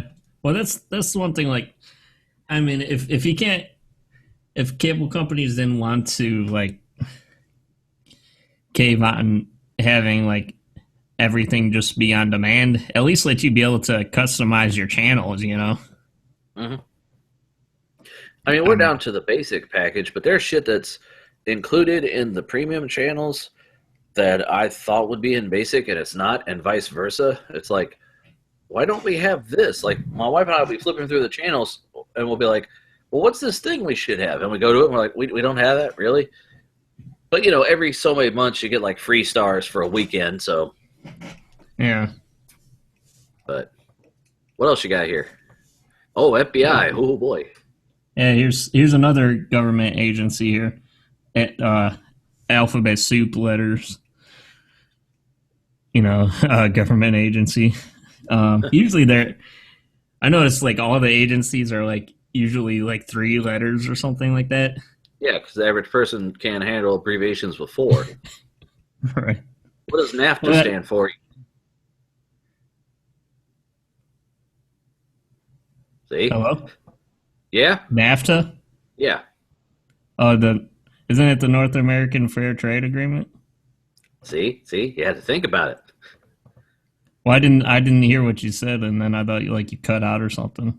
No. I was just giving an example. I told you, up until the mid 60s, the first digits of the phone number were a fucking alphabetic code because they figured that people were too stupid to handle knowing 7 digits. Yeah. So. Hey, NASA, that's 4 letters. Yeah, but no one gives a fuck about NASA. That's true. And that actually spells out a word. Like, there's a vowel in the middle, a consonant, and another fucking vowel. And there's always DARPA. No one cares about that. And people like all those crazy ass robots and shit. Terminator robots. So you're an ARS person, much like Ben was Toon Boom. Yeah, well, like I have a lot of ARS today just because I was doing it last minute and I could just look down. It's just like you with the Reddit. Like if you just go scroll down and just if you're in a hurry, you just got to find an article. Like it takes more time to go to different sources. Right. But hey, it's my main defense is it's Toon Boom. It's Cartoon Brew. Oh yeah, that's it. Cartoon Brew. That was the website. Yeah, it's Cartoon Brew. Okay, so I came across this. I thought it was kind of interesting that FBI operated 23 Tor-hidden child porn sites, deploying malware from them. Yeah, I saw this headline and I said, "What?" Researcher FBI was likely enabled to ruin half of all child porn sites run half. I'm sorry, I thought my little cursor was an eye here. To run half of all child porn sites on the servers. As ARIS reported, federal investigators temporarily seized the Tor-hidden site known as Playpen in 2015 and operated it for 13 days before shutting it down. The agency then used the network investigative technique NIT as a way to ensure or ensnare site users. However, according to newly unsealed documents recently obtained by the American Civil Liberties Union, the FBI not only temporarily took over one Tor-hidden child pornography website in order to investigate it, the organization was in fact authorized to run a total of 23 other such websites. According to an FBI affidavit among the unsealed documents, quote unquote, in the normal course of the operation of a website, a user sends request data to the website in order to access the site. while websites 1 through 23 operate as a government facility. Such request data associated with the user's actions on websites 1 through 23 will be collected. Their data collection is not a function of the net. Such request data can be paired with data collected by the net. However, in order to attempt to identify a particular user and to determine that particular user's actions on websites 1 through 23, that paragraph alone doesn't quite say the FBI is operating them. Fred Jennings, a cyber crime lawyer, told IRS, but definitely no other way to read that than websites 1 through 23 were hosted at a government's facility with the FBI's knowledge and to the FBI's informational benefit. It's clever phrasing on their part, quote unquote. Security researcher Sarah Janie Lewis told ARIS that it's pretty reasonable assumption that at one point the FBI was running roughly half of the known child porn sites hosted on Tor-hidden servers. Lewis runs onion scan and ongoing bot-driven analysis of the Tor-hidden darknet. Her research began in April of 2016, and it shows that as of August 2016, there were 29 unique child porn-related sites on Tor-hidden servers. Doing the math, it's not 0 sites. It's probably not all of the sites, but we know that they're getting authorization for some of them. She said, I think it's a reasonable assumption. I don't think the FBI would be doing their job if they weren't. Yeah, so this looks like a bit of a lengthy article, but yeah. For those of you that don't know, like we talked about it a little bit in the past, that the dark net or the dark web, as it's called, it's pretty much any part of the internet that's not indexed by like any kind of search engine like Google or whatever. Right, you can't like Google child porn and end up, oh, here's what you wanted. Yeah, like, whoops. I mean, technically, you're that includes any part of the internet that's not indexable. So, like, technically, the page where it shows your bank account, like information and stuff, like when you're logged into your bank, that's technically part of the deep web or darknet, because you know you can't just Google search and find, oh yeah, here's Frank's bank account here, you know. What isn't this like also those people who had those nanny cams and were like, yeah, the people who could hack into like baby monitors and talk to kids, which is really fucking creepy. Yeah. Yeah. But most of the dark web, you need access, like to get to the .onion sites and stuff. They have a .onion, you know, instead of the .com or .net. Those you need a special software like Tor. There's also like, I think they call it like Tails or whatever.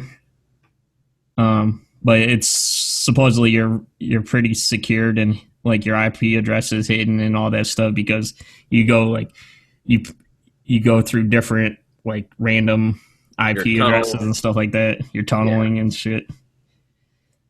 Is it a VPN? It's pretty complicated. Or is it different? I think it's pretty similar to like a VPN type of proxy thing or something. You know. Gotcha. I did use it a long time ago just to test it out, because like I was interested in what kind of like free shit I could get on there, you know, because I heard you could get like a lot of crazy links to stuff that you might not be able to get in on like torrents or something, you know. Mm-hmm. But like it got boring for me pretty quick, and I didn't really care. I didn't want to get into like the child porn and drugs and guns and stuff. They said it was a lot like basically Tor became a lot like you said, torrents, where technically what it is isn't illegal, but the act of using it for certain things can be illegal. And basically they just lump this all together as, well, you're on Tor, you're doing illegal shit, we're going to find you. Yeah.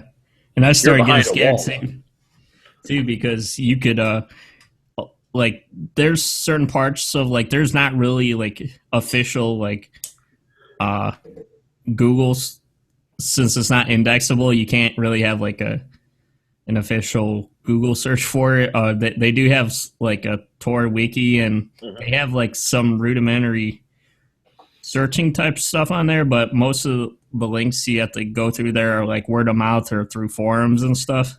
Is this also kind of like news groups like Usenet or anything like Yeah, that? I think it's kind of similar to that. Yeah, like yeah, but I heard like you could get most of the addresses of like when you have the .onion addresses, it's just random strings of numbers and letters and stuff. So like you can't just think of a name of a website and type it in and it'll work, you know. Mm-hmm. Yeah, you usually have to, you know, like get a link, like I said. And I read like if you clicking on links, like you could just click on a random one and it'll give you, you'll be sent to like a random thing where it'll give you like a crazy ass virus, or you know, like you could get hacked pretty easy. Like it's actually a lot more dangerous do on the dark internet, you know. Right. Um.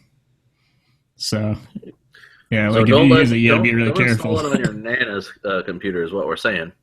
Yeah, definitely don't. Like I've read like crazy stories about people on there, and you know they go to like certain questionable websites, and then you know like they'll have like crazy chat boxes pop up on their computer saying that, oh yeah, I can see you through your webcam and shit, and I know where you live and all of that stuff, you know. Hmm. That's just what you need. Yeah.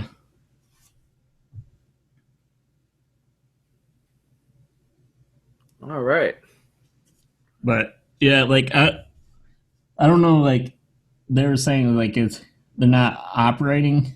Like I'm sort of confused on this article, but it says they might not be operating them directly, but See, they're I saying they guess they're are. They just use wording to avoid that. like I mean, they're setting up a sting to catch actual pedophiles and shit that are using it.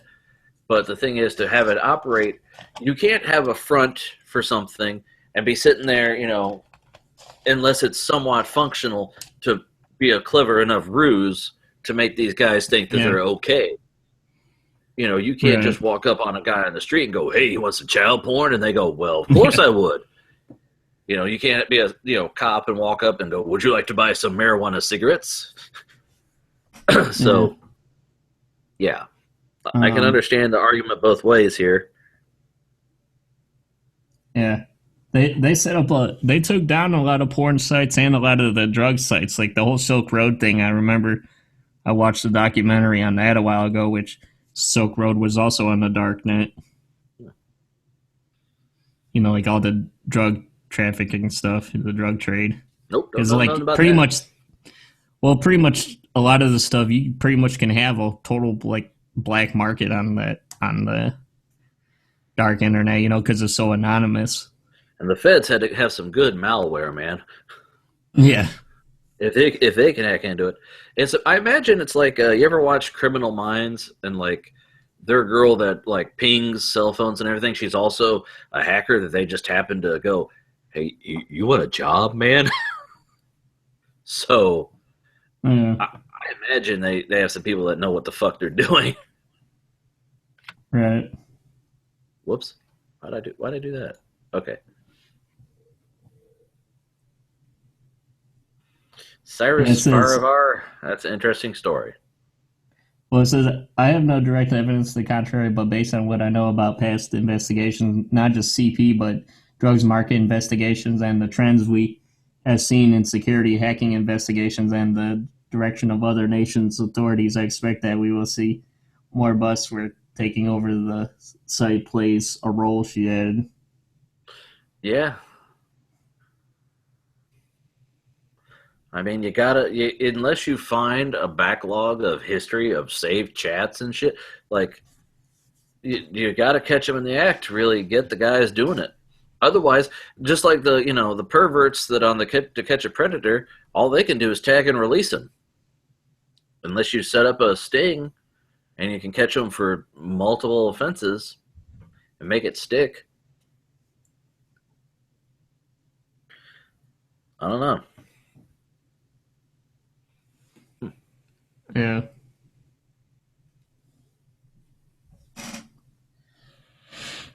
Anyways, let's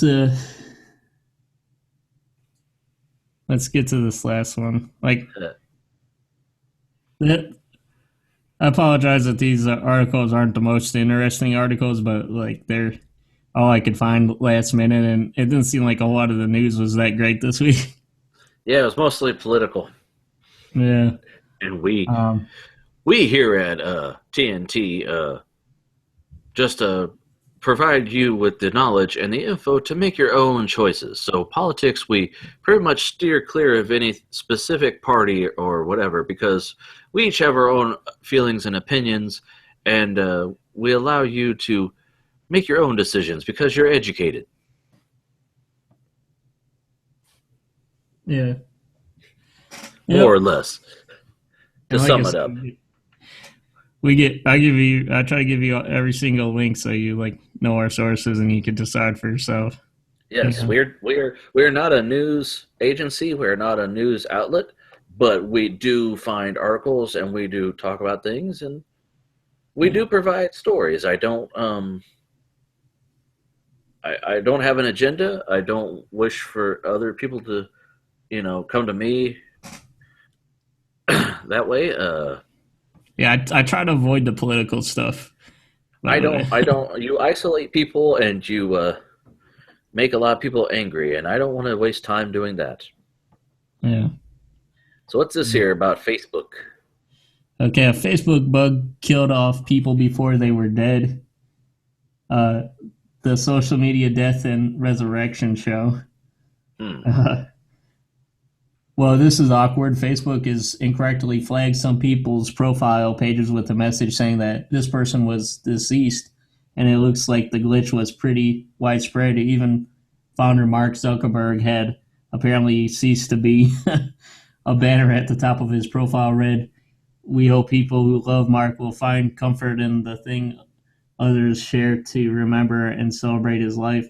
A number of Engadget staffers had passed on as well. We weren't just pining, but it seemed to be on whoever was viewing the page and not individual accounts. A few of us didn't see any issues when scrolling through the social network pages. We reach out to Facebook for more information and we'll update the posts should it arrive.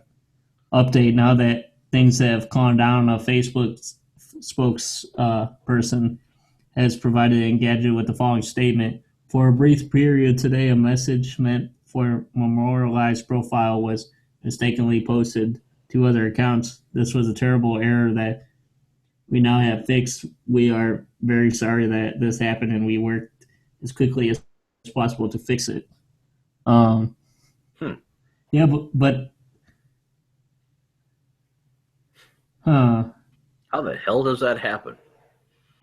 Well, it says marked, but well, like I'm trying to read it. Like I guess that could be interchangeable for another like generic mark, I guess. But like I was gonna say, yeah, this sounds kind of specific to him though. Like, would that be like a joke or something? You know? I don't know.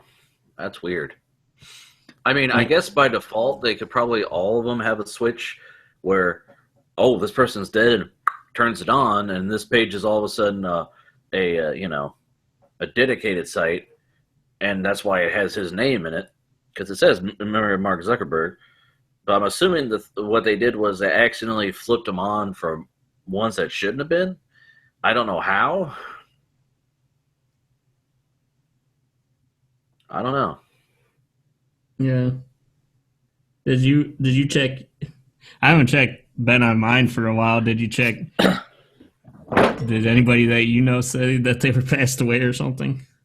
No, I mean, I just scroll through. Trouble with Facebook now that I've had in a long time is the posts to your timeline. Originally, it was in chronological order.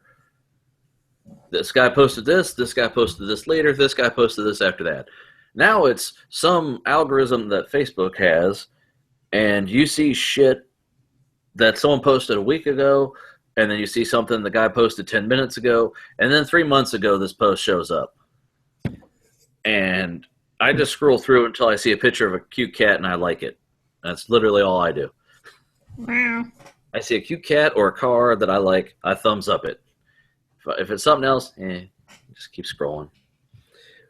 I'm curious though, like how would Facebook like know like if you died, because like doesn't the family members isn't it usually like posted by the family members specifically, like if they somehow got their login or something before they died? Well, you can there's ways to report the person who passed away. Okay.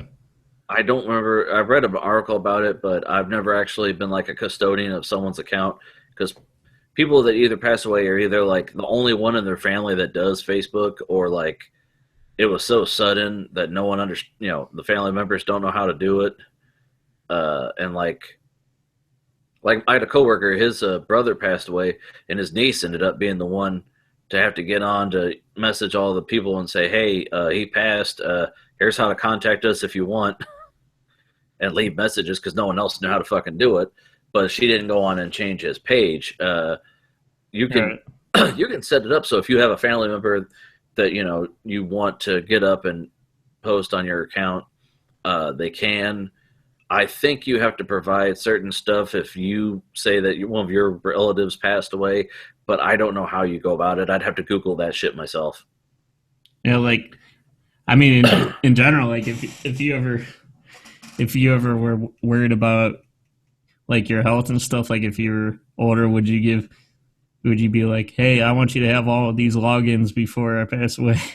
No, I'm morbid, and no, that's no way to live your life, Ian. Plus, Facebook will be phased out way before then. I'm surprised it's lasted this long. Plus, I mean, if my wife ever just got on my computer, all my accounts are saved to it, because it's not like this is a laptop.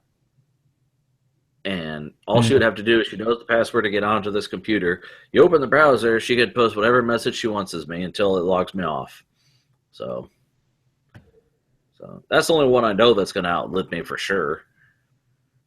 But MySpace is still around. Nobody really uses it that much.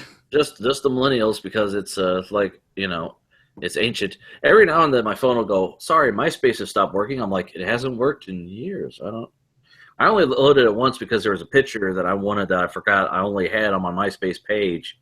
I didn't save it to anything else, so I had to go in there and copy it and upload it again. Yeah.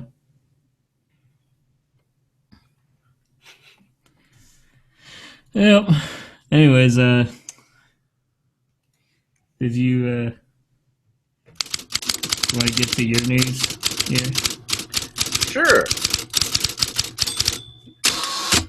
This isn't going to be in the order I sent them to you, so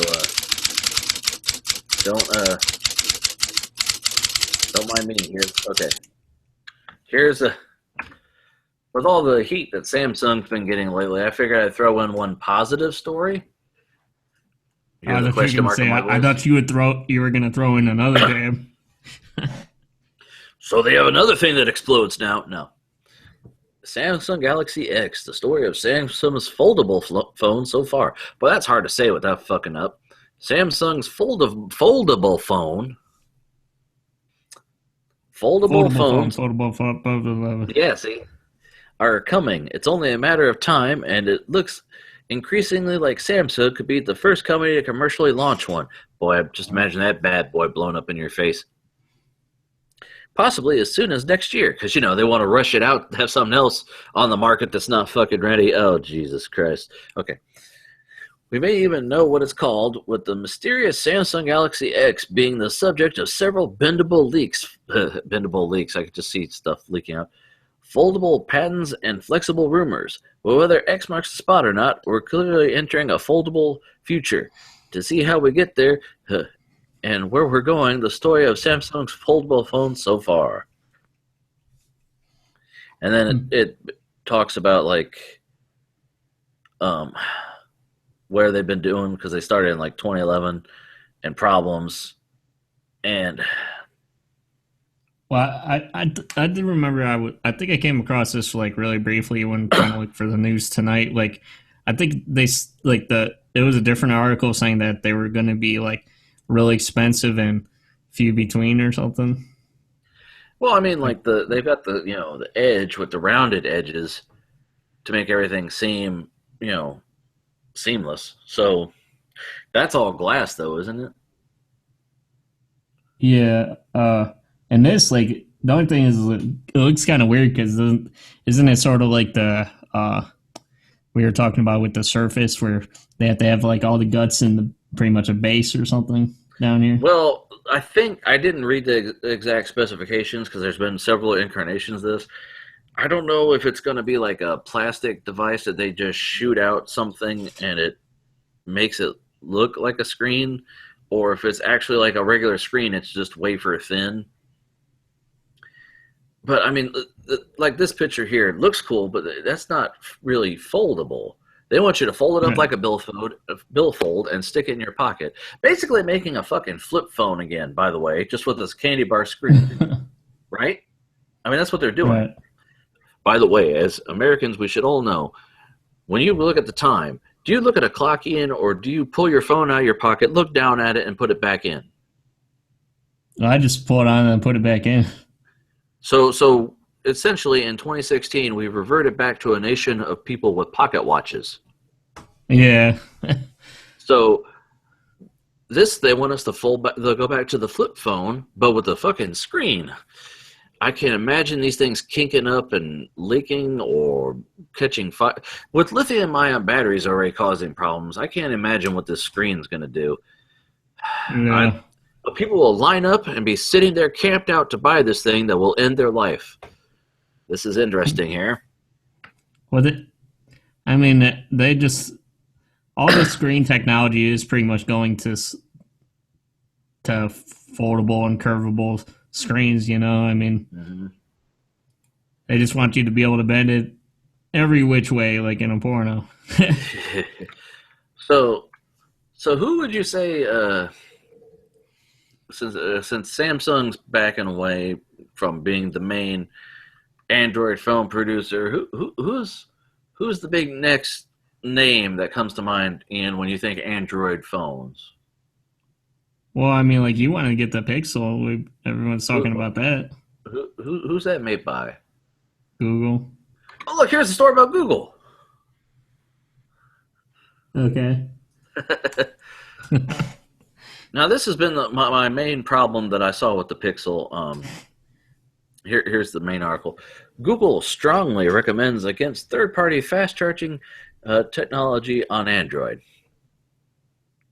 Everyone, that seems, is going the fast charging route these days. Thanks to the nearing ubiquity of USB-C on flagship devices, the feature is quickly becoming a standard, quote unquote, in the sense that everyone is doing it.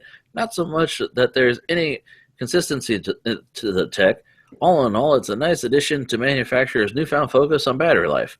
And while Google has embraced its own version of its new Pixel devices, the company is not so keen on letting everyone implement their own version. In newly released Android compatibility definition papers issued for Nougat, their new OS, the company stops short of an outright ban on technologies like Qualcomm's Quick Charge, though it does take a pretty clear stand, strongly recommending against it. This, by the way, is a shorter article, so I'll go ahead and think I can read the whole thing. Where's my mouse? Yeah, I can read the whole thing. An issue, among other things here, is potential compatibility issues with standard USB chargers. Google wants everyone to play nicely together. That's part of the appeal behind USB-C standardization in the first place. In fact, the document goes so far as explaining that it might make it a requirement in some future update. It minces words a bit less here. While this is called out as strongly recommended in future Android versions, we might require all Type-C devices to support full interoperability with standard Type-C chargers. It's essentially the technical paper version of we don't make me don't make me put my foot down. Okay, I don't know why that was so hard to get out. So yeah, My main gripe with the Pixel is there's no wireless charging, which a lot of people were Yeah. expecting because you could get it with Samsung. You can get it with an outside. If you like buy a device that plugs into the USB Type C thing and then hides behind your case, but then you lose their quick charge that they have, which is still fast. It's not the fastest quick charge, but I can see what they're saying here about the Type C connectors because, like, if you have a phone with a micro USB connector, you can spend all day buying all kinds of different plugs for the fucking thing. And my Note 3, I went out of my way to find what I thought was an original Samsung cord for it that ended the same with was the same plug as a Samsung, and it said Samsung, but you could tell it Yeah. wasn't labeled the same way, and it got so hot that it desoldered itself. Oh So wow. yeah, the metal came off inside of the phone, Well, most and people don't realize like just because it could fit into the thing doesn't mean it's supposed to work. Like yeah, well, just like just like with a lot of DC plugs, you know. well, like I said with that whole Apple thing, half of the ones on Amazon are fake because they're white. Yeah. People go, well, that's a fucking Apple one, and they buy it, they plug it in, and it might cause harm. I mean, the Samsung problem was internal; their battery was faulty, but I think maybe they're like, no, don't use the wrong shit, no, because my phone has an aftermarket battery in it, my Note 3. And I had a coworker. I said, "Hey man, can I borrow your charger?" And he said, "Well, it's 2 amp." I said, "What?" He's like, "It's for fast charging." I said, "I don't give a shit. Give it here." And I plugged it in, and it actually worked. Which I'm kind of lucky that it didn't blow up because my battery wasn't made for fast charging. And then there was another just a USB, like a micro USB plug charger, just plugged into the wall at my work. And I didn't want to go through my lunchbox and get the one that came with my well, I didn't have the one for my phone. For my tablet, I didn't want to go and grab my tablet charger, so I said, "Well, this thing's plugged in." So I plug it in, and it goes, "This will charge better if you use the device made for it." I'm like, "Oh, shit, okay." So this one doesn't work at all. Yeah. Well, Or like the Samsung ones that the Samsung chargers, you know, the white ones that look like the Apple chargers, those charge mine in like 20 to 30 minutes pretty quick. well, like my well, I plugged my phone into this black charger that's just like it's a generic. I think it might be a HTC charger or something. It's been in this outlet for like 3 weeks. I don't think anyone's taken it home. It's just been there, and then someone gave up on it and didn't bother to unplug it. So I plugged it in because it was there at the desk I was using, and I said, let it charge while I'm here, and then I'll pick it up. And this thing sat in there for a half hour plugged in. I think I got 1% battery. Oh, So I unplugged it and wow. took the cable from my micro USB from my tablet, and I plugged that in, and it got like 20% battery in 10 minutes. So Yeah. it's ridiculous. I understand they're wanting to not. You go to a gas station and get a micro USB. I'm pretty sure Type C is probably gonna, if not already. Can you find Type C chargers like that anymore? I don't know. Yeah, I'm not sure, man. I'll have to go to the dollar store and check that out sometime. Yeah. But I mean, I can understand where they're coming from. They're trying to control it before it becomes a mess. Um, Right. but Yeah, like, well, all the chargers that I use, I just use the ones that came with the devices, you know? well, I mean, see, yeah. Well, didn't okay, yours come with one? it does. But the thing is, that's plugged in at my nightstand. Uh, So if I'm at work and my phone's dying, I got to plug it in somewhere. So I've been using the charger that came with my tablet because I carry my tablet around with me. yeah. But I and then if I'm in my car, I can't plug it into the fucking wall, so I had to buy a cigarette adapter. Which those things, with using the same cord, if you have a different cigarette adapter, it works differently. It's stupid. Hmm. I have one that was made Yeah. for an iPhone, and it drew less wattage apparently than the one for an Android. The one I bought another one at a gas station, and it charged my phone up fine. So Hmm. it's weird. Have you found that, like, the brand of cord makes a difference in things? No. I mean, it can. Some stuff is only made for data. Like it'll look the exact same, and then you'll connect it and find out you can't do anything with it other than data. Yeah. I don't know. I hate micro USB, and then there's the other one, not C. Is it macro USB? Is that what it is? Or nano USB? I don't know. There's another one that's similar but slightly different. Well, I know they have micro A. Yeah, the regular A and B, and then the micro A and B. Like, because the micro B, I think, is like the thinner one than the A, because I think the A is meant for other things like cameras and stuff to charge. Yeah, I got a Bluetooth device, and it has what I thought was a proprietary plug, and then I found out it was not the micro USB, but the other type of USB. I was like, oh, because the cord started breaking, and I thought, fuck, once this thing fries, I'm out. And then I was like, oh wait, I just have to get another one of these. Yeah, actually, if you're interested,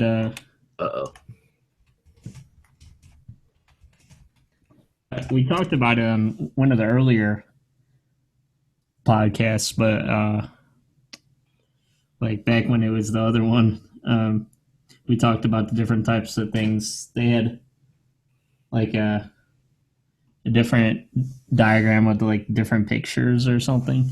Mm-hmm.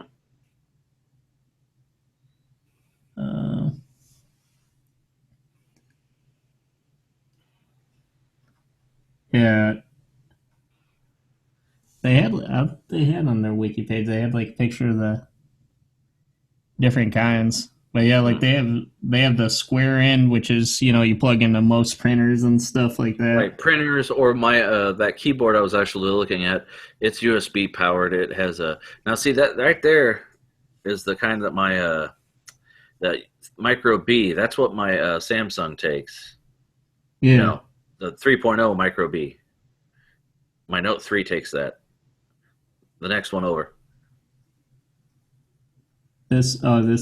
Yeah, this and one, and the Mini B, the 2.0 Mini B. That's what the my stupid Bluetooth thing takes. That nothing ever takes. Yeah. So that's what that is. Oh. I just happened to stumble upon it once. I said, "This is the cord I need," and it works. Yeah. Yeah, it's helpful to know the difference. That's why I thought it was interesting. We talked about it on the show, but it's been so long ago I forget. Right. It's some knowledge it's good to be able to reference it because it doesn't stay in your brain. Right. Like DVI and DVI-D or whatever. Remember that was Oh yeah, that's all can of worms too. That you got to Google and see what the fuck you're doing because a VGA adapter will work for one, but it won't work for another. And you have to actually look at the plug, basically. But anyway. But speaking of Android, I got another story. Yay! I got stories. Yay! More Android devices are running Gingerbread than Nougat 7.0. Slowly but surely, the news of Nougat updates are starting to roll in. The OnePlus 3 and Samsung Galaxy S7 and S7 Edge will be getting beta versions in the near future, and ZTE, or ZTE, whichever country you're from, recently announced an update for the Axon 7 arriving in January. But aside from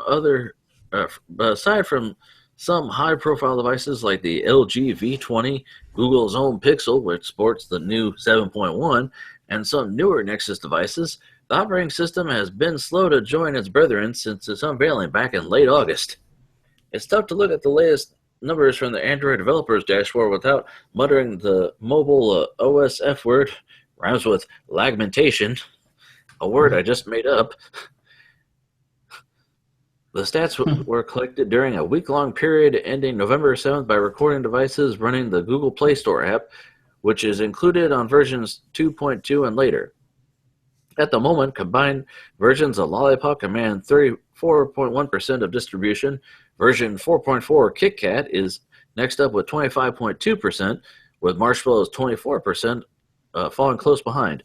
A marked jump since mid-year when it was at around 7.5. Its successor, on the other hand, is currently around 0.3%, putting Nougat 7.0 between Froyo's 0.1% and Gingerbread 1.3. For the time being, the Pixel 7.1 doesn't appear on the list at all, owing perhaps to the footnote that any versions with less than 0.1% distribution are not shown. So, what does that mean? Well, I mean, isn't the Pixel obviously? I mean, that's made by Google, so Yeah. Well, the thing you would is, think they would have the newest version, right? I think what people aren't understanding is it's not in the mainstream. You got the device, it caps out at like my Kindle Fire. I have the first or second generation Kindle Fire, and it caps out at Gingerbread. Yeah. And my phone now, I have a Samsung Galaxy Note 3. It's got a lollipop, Well, and that's it. like, and I hate this about Samsung is that Samsung like is the worst. Like they're always the last that gets updates to that shit, man. Well, like I bought my tablet because I said, well, I want something that's going to be updated. I'll buy a Samsung because I was, I had the Fire, and people were already like it had Gingerbread, and people were already rocking Jelly Bean, ice cream sandwich, and Kit Kat. So I bought a tablet, and it's got Kit Kat on it, and I said, man, it'll be upgraded. And no, Lollipop, I didn't get Lollipop. Marshmallow, didn't get Lollipop. Now we're up to Nougat. Yeah. And it's not necessarily it's a lot of time it's the company. It's not always necessarily the hardware because usually it's like Doug said on the other show, like, Samsung, like it could definitely run that shit, It's not always the hardware's fault. No, it's just you can't get it. Yeah. Like, yet they have to be in, the manufacturers or whatever. They're in agreements usually with the Android or whatever. That's one of the reasons I want the Pixel phone because, like you said, it's Google's phone. It's available for updates. The thing that scared me, I wanted the Nexus at first, and I said, well, I can handle with it being a little older because I figured it's still Google, it'll be updated. But I don't know how long they're gonna, allow updates. Or they're just gonna say, well, we don't support this thing. They said, yeah, you could put Nougat on it, but it might give you an error where it makes you plug in your fucking phone and it won't turn back on until you plug it in. God damn it. Well, like those Fire things, those should definitely be able to support the newest operating system, you would think, Well, this was the first one, so I don't know how. But, so. I will say, though, like, the operating system is crazy for Android because, like, it takes up like half of your RAM before even installing any apps and stuff. Like on my tablet, I saw that the operating system is taking half the storage and half the RAM just out of the box. Well, Windows takes up a shit ton of storage. Those guys who had those HDMI Windows Atom computers that I was looking at on Amazon. Yeah. They said as soon as they upgraded to 10, it had 32 gig of space originally when they bought it, and then they're down past 25 to like what they can actually use. So it eats up a lot of storage space. But by the way, what do you think? I watched that guy David DeFranco on YouTube that he does tech reviews and stuff, and he got one of those like the quantum bytes or whatever. Mm-hmm. Have you heard anything about those? I'm familiar with the name. I can't think of it. Yeah, it's a Windows 10 stick now, I guess. I had thought about it, and then I started thinking, well, maybe I should play with what was that fucking the Pi Zero because it's $5. Yeah. I'm out $5 in an HDMI cord. Yeah. I was gonna ask you too, like, since you said you're gonna add on that keyboard or whatever, the MIDI thing. to Mm-hmm. your wish list for Christmas, right? Mm-hmm. Are you thinking about uh, getting one of these Android boxes here? Because like I totally would recommend it, man.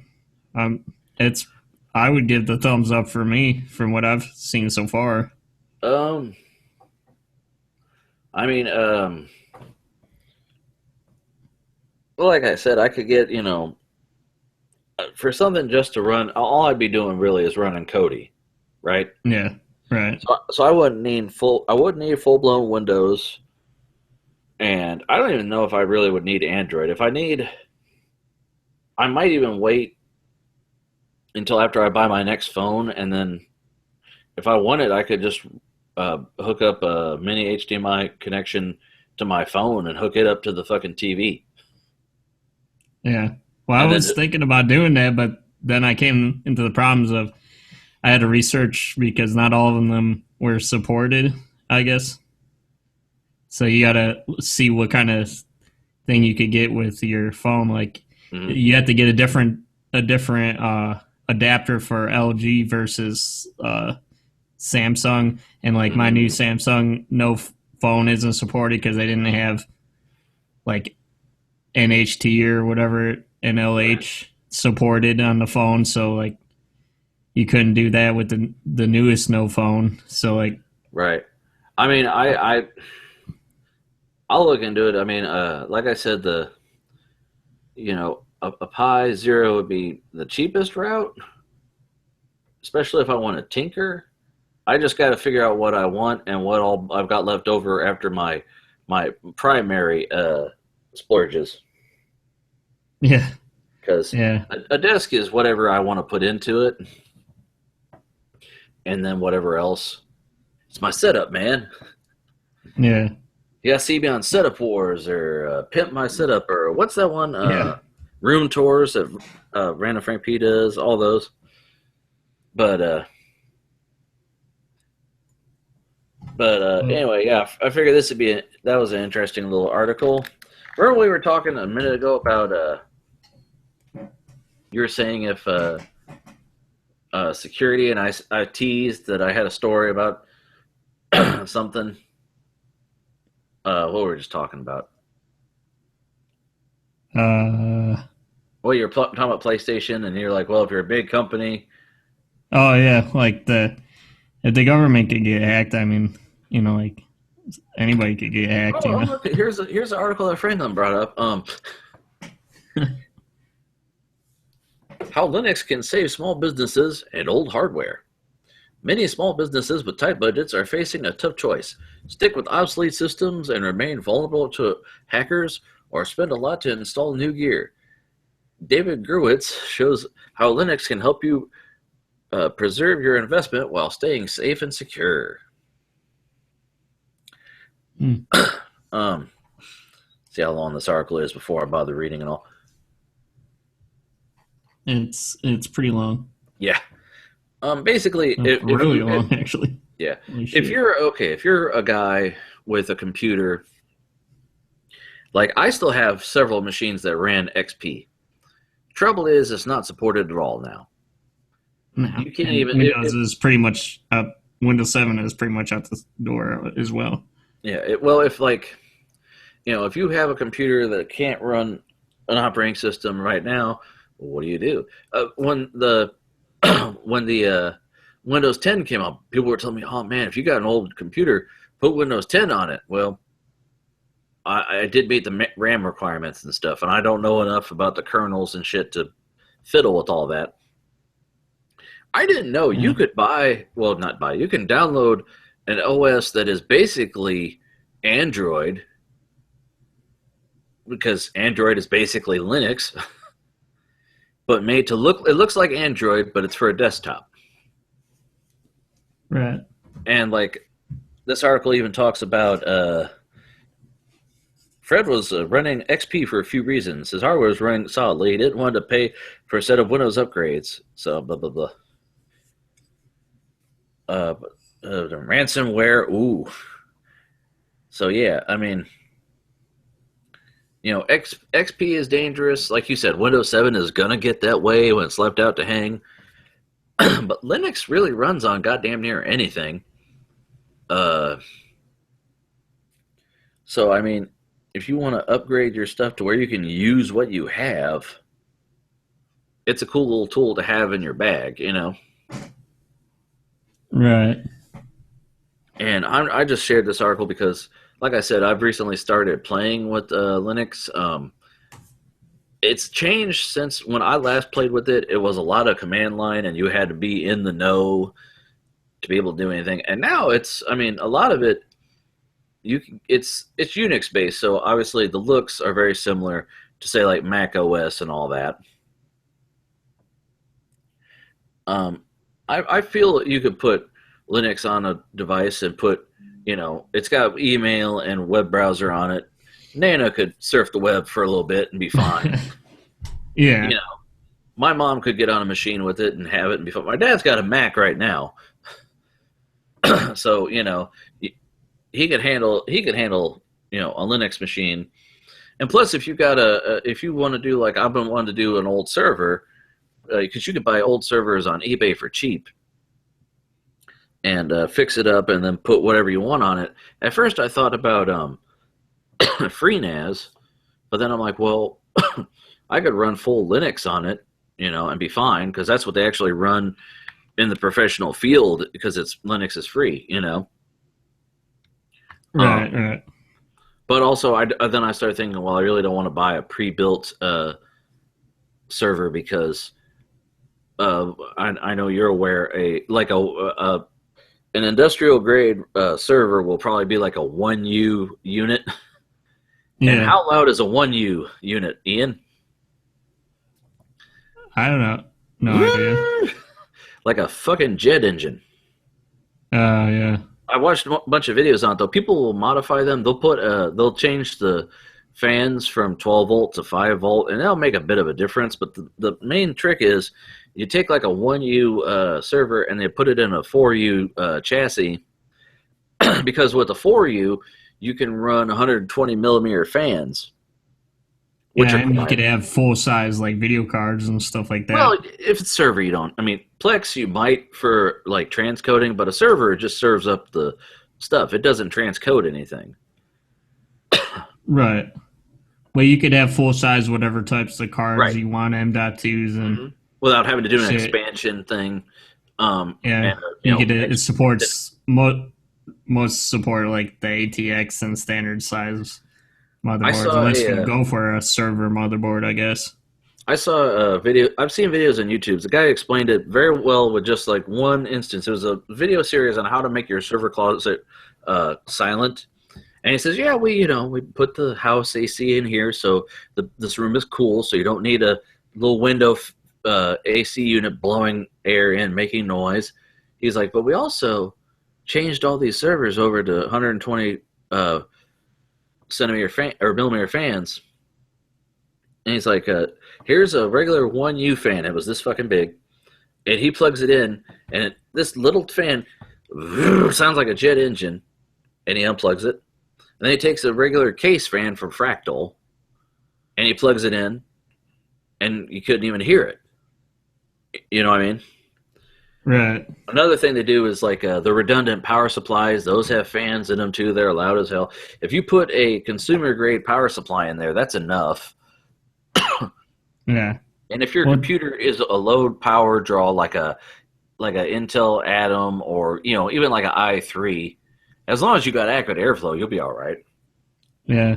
Well, like redundant things, like redundant power supplies, and redundant getting the more expensive ECC RAM, where it's you're with that type of RAM, you're guaranteed of years of 24/7 operation. Right. That's what like a NAS hard drive is. It's made to be on 24/7 versus a regular hard drive.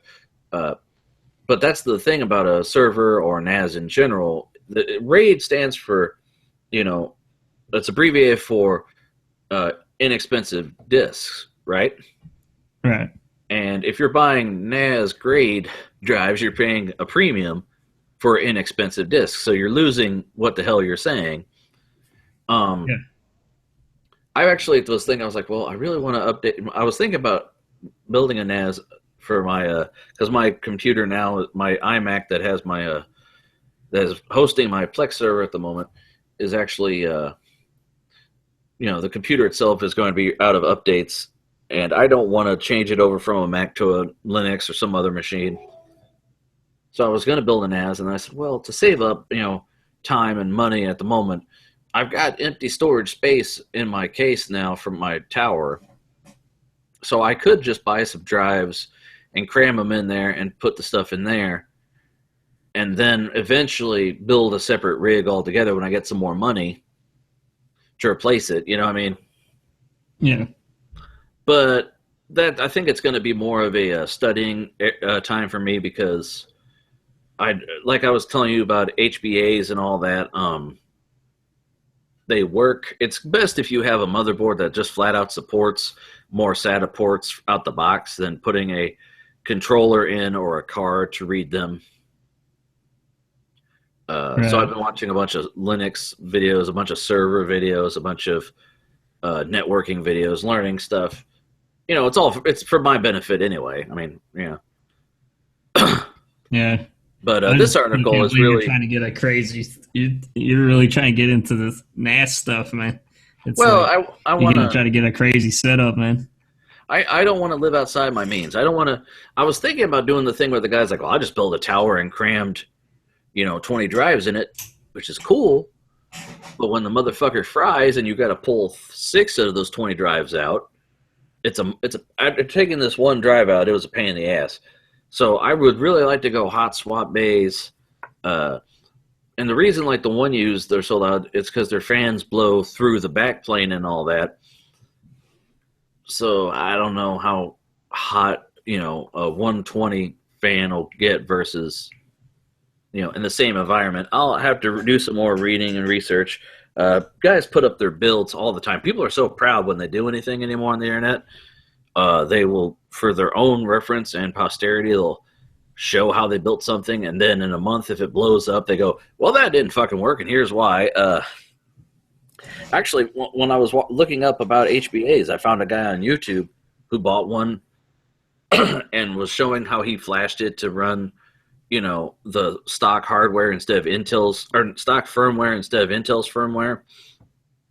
And then the next video, he bought one from China that was like $10 versus the $30 he'd been paying for, and all it was, a SATA card. And he took it under a microscope, looked at the soldering points, and he's like, this thing is just the same. So I can buy these cheap-ass China ones from eBay.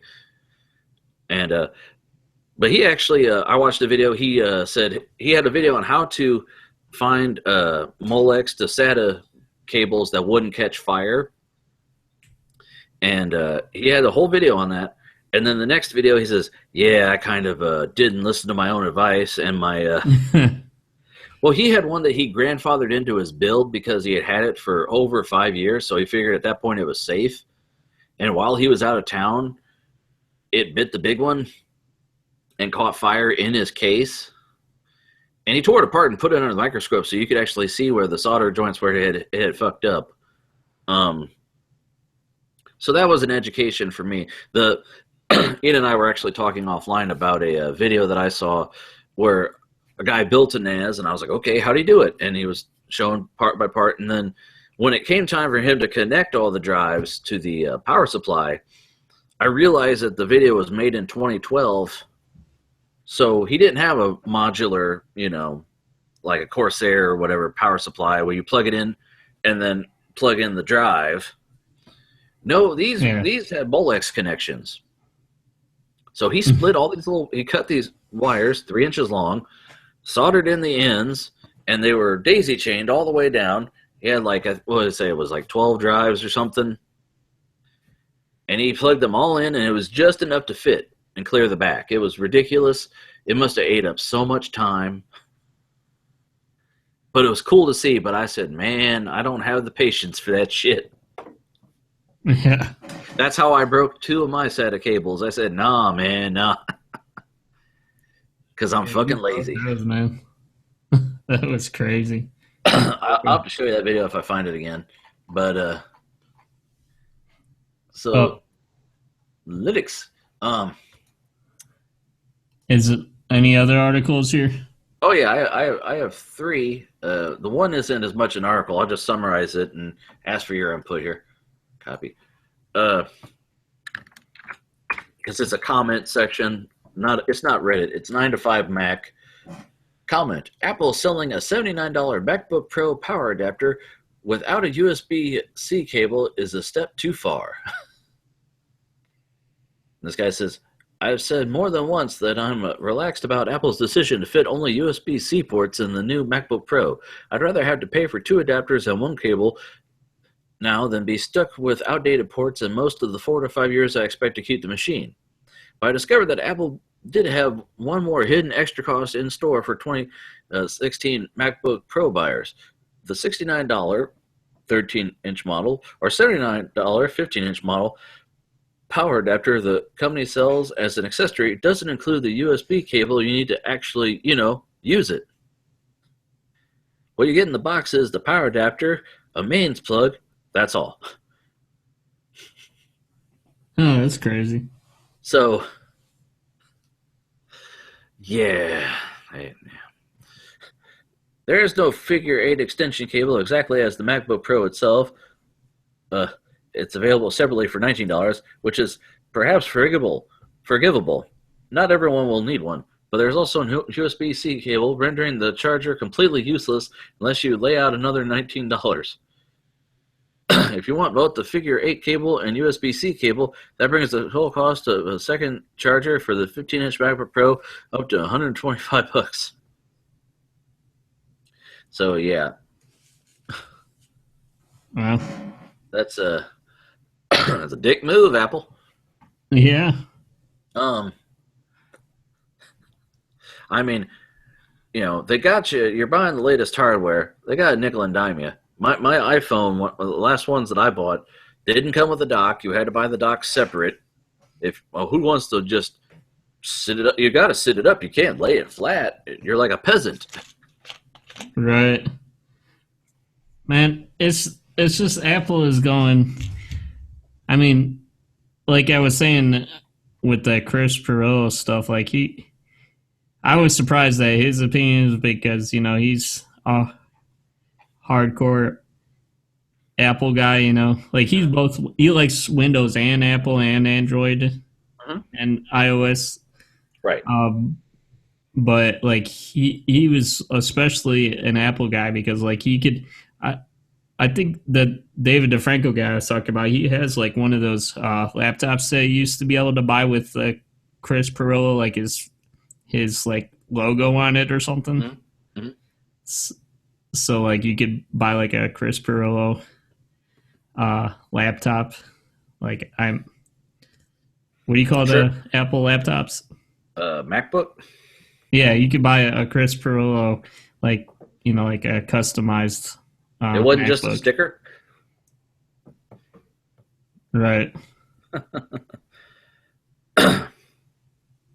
So like I thought he was right though. Like Apple definitely is going downhill after Steve Jobs died, man. Yeah, they're grabbing for money fast, and they're adding features you didn't ask for, and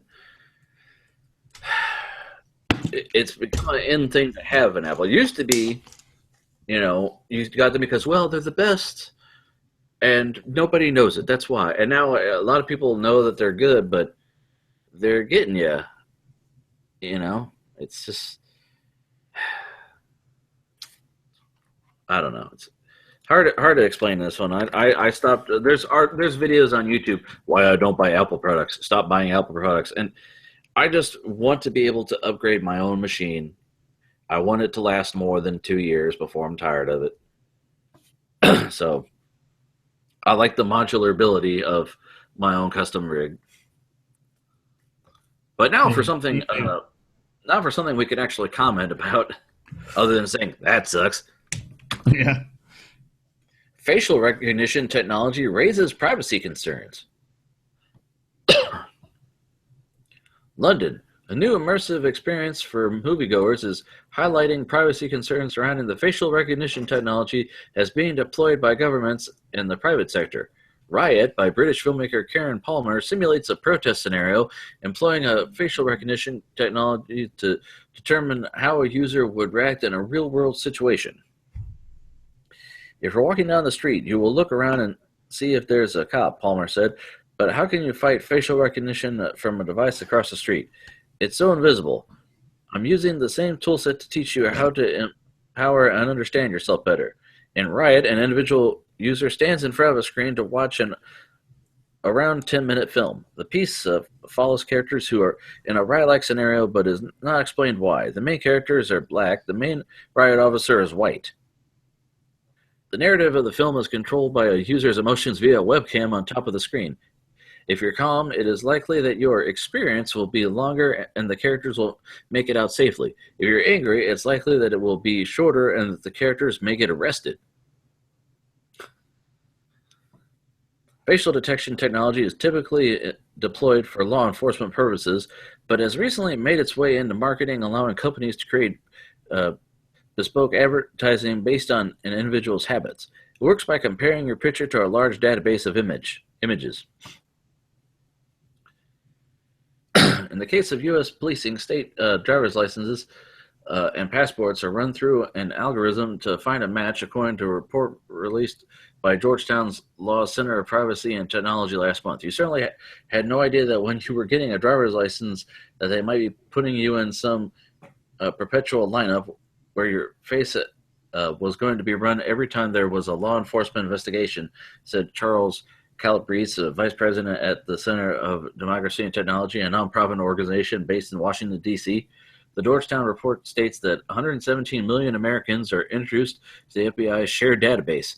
What we're really worried about, facial recognition identification, is secret surveillance at a distance, Calabrese said. It means that I can identify you and know where you are going in public. I can record and keep that information, and you don't know what's happening. I know where you are. I know whether you just visited a protest rally. I can identify everybody at that protest rally, and I can keep records of that. It has a chilling effect.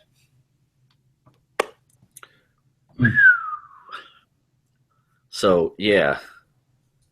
Well, like, what are they doing new with this? Like, I thought facial recognition is, like, that's been out for a while, and I thought, like, the government could easily deploy that on, like, any kind of camera if they were looking for somebody, Well, I mean, you might be, like they said, you might be at a riot, and, there's protests still going on for the third night. Look at that on the news article. So it's I don't know. I just thought that was interesting. Like, are they just so that they're trying to do this like real time on like every webcam in a country or something, like for everybody? Well, people are afraid of a camera at a distance out in public catching you. Because, I mean, how you unless someone says, hey, here's a camera, you don't know. There's traffic light cams now that they put them up, and then they said, no, these are illegal, so they decommissioned them, but they're still up. Yeah. It could be like that TV show, Tinfoil Hat, that TV show, what was the hell is it called? Where they had a computer that was analyzing who might do something, and then the guy had to go out and catch him before they did it. Yeah. There was a TV show called Off the Grid or whatever, where like you get like a money prize or whatever if you win, but like they had like a couple different contestants. They pretty much said like you were given like missions or whatever to do throughout the city without being able to be tracked or like caught. Like they had to actually like physically catch you or whatever. Mm-hmm. So like they had to but like you were at like a random place that these people didn't know that you would start at, but like they pretty much acted like the government, and you were like a fugitive out on the run in the city or whatever, but you had to do certain things, like you had to buy certain things or whatever to complete these objectives. Mm-hmm. So like if you use, like, this one guy made a couple mistakes, he used like his credit card or whatever, and then that was like a red flag for him to they got a location on him at that place, so they had to follow his trail with that. And then like they did have access to cameras that, like these people chasing them, they had access to cameras that had like real time facial recognition that they would search for on the street cameras. It was crazy. Like, I mean, if these people are to do this, like the government could easily be able to catch you. Then It's pretty crazy. Yeah, like the best thing to do would be, like not have a cell phone on you and have like cash. That's what I would try the to things do. people don't do. Gotcha. Yeah, like just be an old person and no one will ever know you did anything. Right. Well, like, okay, I got one last story.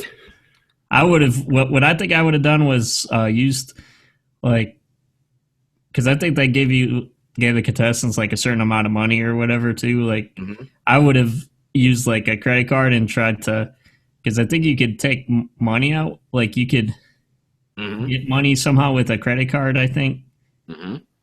I'm not sure like what places you could do that at, but like if you just have like a MasterCard or something, credit card, like I think it is possible to get converts like money or whatever and get money from that. Cashback?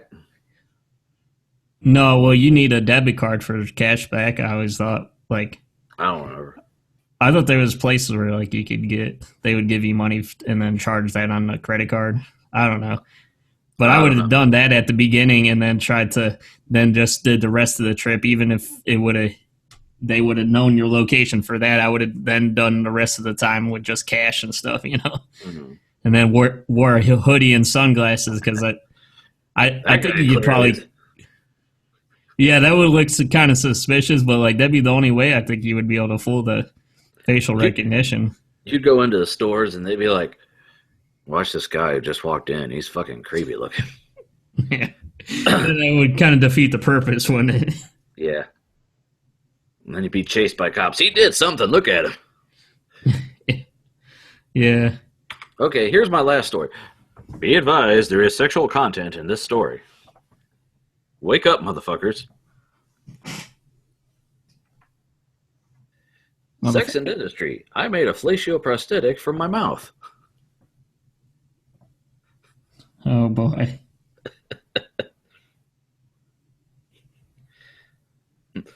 To my right, a woman with pink hair is struggling to keep a cup of goopy blue silicone in her mouth. To my left, a man is fashioning tiny nipples from alginate.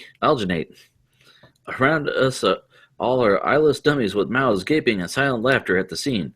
We're in the dentistry school lab at King's College London, which has been taken over for the day by Taiwanese artist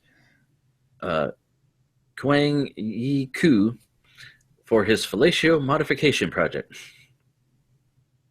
The workshop is part of a new exhibition in London by Science Gallery, a network of exhibition spaces focused on art-science collaborations. The exhibition, called Mouthy, Intro the Orifice, features a collection of installations, activities, and lectures to explore the world of all things oral maxillary. Having worked as a dentist for 6 years, Ku is now producing speculative design projects at the Design Academy in Eindhoven, the Netherlands. So, we've all had to have a mold of our teeth made at one point for a cap or a crown, right? I mean, right. This is pretty much the same thing. It's just, you're making enhancements and making a retainer. And then, there's a cartoon of, you giving a head job to some guy. And they say, this is what it's like. And they put little ribs inside of it because, you're already going to gag from giving a blowjob. Might as well make yourself gag from your fake ribbed for her pleasure on the inside of your mouth. Isn't it ribbed for his pleasure then? Shh, quiet there. So I just found this interesting. What has science done? It's done too much. I mean, it can make it feel lifelike, it says. So, So this pretty much turns your mouth into a vagina, pretty much. I mean, gives it some extra stimuli if you've already mastered the art. Why not? And then there are other links in here. Once you're grown up, the truth about porn, why masturbation will kill your sex life, and it's time for a serious debate about head transplants. And these are foods you should eat if you want less smelly farts. So, yeah, this is more or less just a conversation starter. Interesting piece that I figured the world should know about. You know what, Frank? What? You just said a mouthful.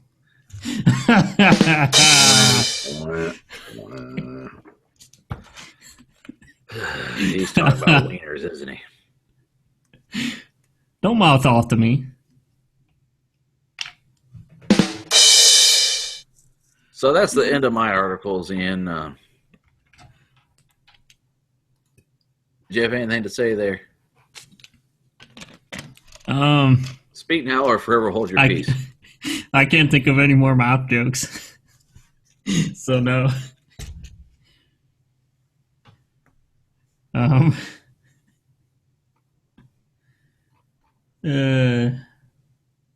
By the way, did you see Ghostbusters? No. Nope, still haven't seen it. Okay. I'm too lazy to pull up the music, by the way. So you don't get the music tonight. Oh, sorry. Anyways, should we get some trivia going? Yeah.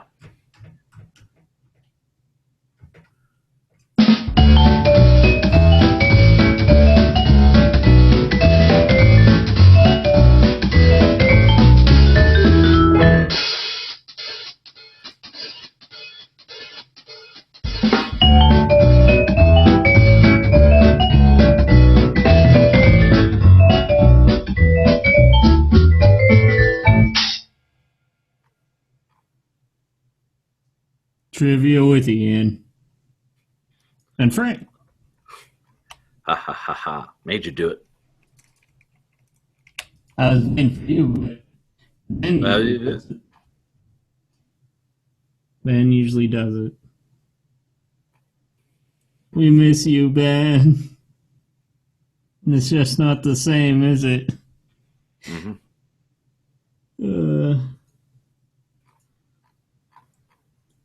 Anyways, yeah.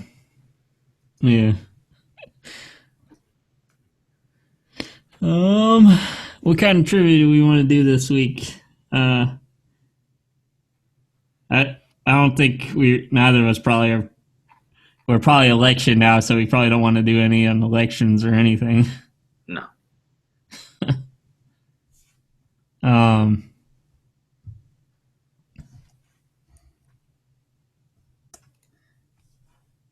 We could do it on see what kind of hacking trivia they got. That might be interesting. Next thing you know, someone's knocking on our door. So, Mr. Ian, it says here that you were looking up how to hack into government web bases. Hi, I'm Chris Hansen. Why don't you have a seat right there? No, it's okay. You're free to go.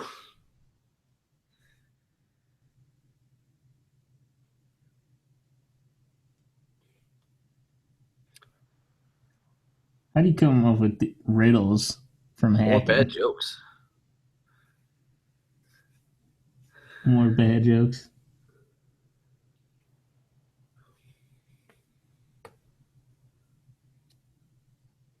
For a show with trivia in the title, we don't really know what the fuck we're doing with the trivia. We got to overhaul the trivia. Well, like, how did they...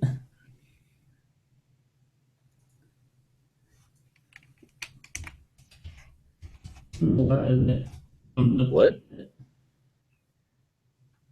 Okay, so I guess we won't be doing hacking. Uh, It's the greatest hack of all. They hacked it and you don't even know. yeah. Uh,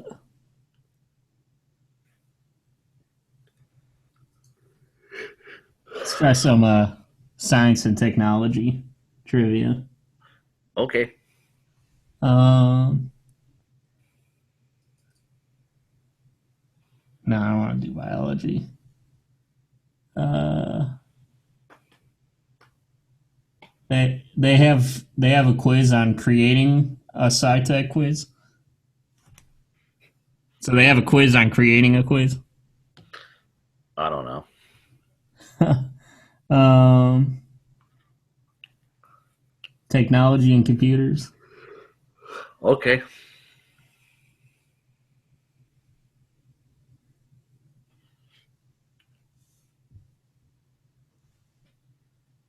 Uh,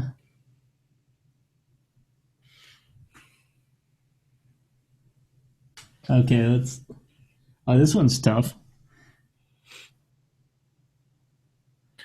Boilers, big and small. Let me just see here real quick what this is about. Huh. We're actually, it's about boilers, like a boiler Oh. room. Okay, then. So we won't do that. Um, we're gonna do. Uh, how about electronics and circuits? Hmm. Resistor, soldering basics, Modern, oh, mm, How about modern you took television. engineering? Yeah, but I don't know anything about circuit board testers and all that shit. That's electrical engineering. Uh, Modern day television technology. Sure, go ahead. That that says one's tough. tough, so it shouldn't be like too ridiculously easy. It'll be ridiculous. You and I doing Yeah, it. probably. That's what's so great about our show is the trivia is just goddamn ridiculous. Okay, ready? Yes, In the United States, the television broadcast standard is NTSC, CCAM, PAL, or RGB. it's NTSC. Yep, sure is.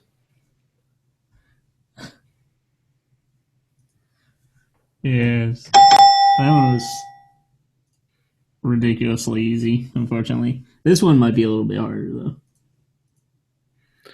The NTSC National Television Standards Committee is also used in the country of Japan, France, Germany, or England. This would be you. Mm, Germany? That's what I was gonna guess. That I think those other countries all use the PAL, don't they? I thought. We'll see. Oh, Oh, Japan? Japan. Really? Huh. Oh, that's right. That's why you can use a Famicom on an American TV, but it's Yeah. hard. In a color television, instead using a picture tube, a high voltage is used to accelerate the electron beams to light the screen. This voltage is about 500 watts, 5,000 volts, 25,000 volts, or 1,000 volts. Uh, wow, this one is hard. Uh, so they're talking about the old picture tubes. Yeah, a picture tube in general. Yeah, I thought this was modern. Well, modern does mean retro in a sense. I guess Modern just means up to the 50s. I'm gonna But say like the highest amount of volts because those things keep a charge even after you unplug the shit, man. So I'll say the 100,000. Those things are they're like you could get killed from those things, man. Uh, I'll say 500. Okay. Oh, not the sky. 25,000 volts. Yep. Most modern TVs draw power even if turned off to standby mode. The circuit the power is used in does what function? High voltage, sound, remote control, or color balance? Mm, This is your turn. You get that. Evens.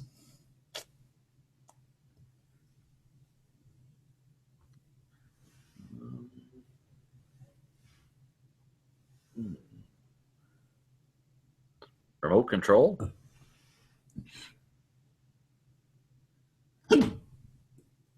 Bless you? I hiccuped. Oh, couldn't tell if that was a sneeze or a hiccup.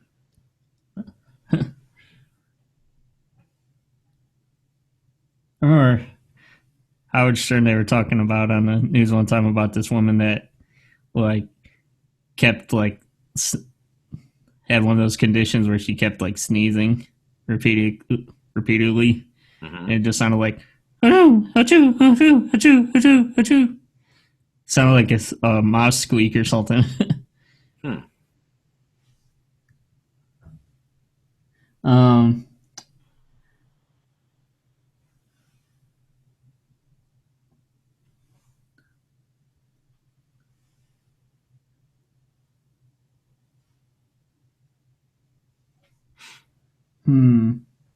this one kind of doesn't make sense, man. uh, I'd just say I'll just say high voltage, I guess. And the answer is, You were right. hey, I pulled that right out of my butt. I assumed if it was in standby mode, then you would have to be able to turn it on. Yeah. The input used by an antenna or a cable to a TV set uses frequencies called IF, SAP, AF, and RF.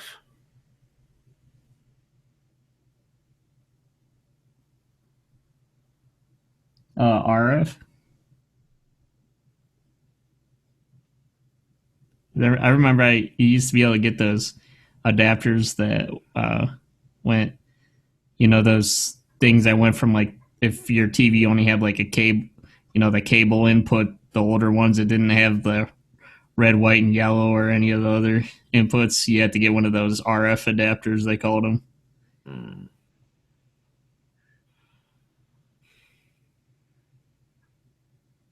Mm. Yeah, when I was a kid, we had one of those types of TVs that were like older. They didn't have any kind of outputs or anything. Mm-hmm. Oh, I had one. Um, I guess I'll go with RF. Although I thought that stood for radio frequency and A was analog, but whatever. Yeah, it was RF. Okay. Yeah. Hold on. IF is intermittent frequency. AF is audio frequency. SAP is second audio, which for like Spanish. Okay. Hmm. Yeah.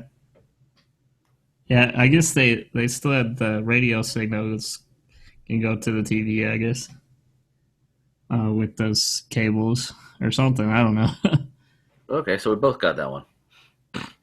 Yeah.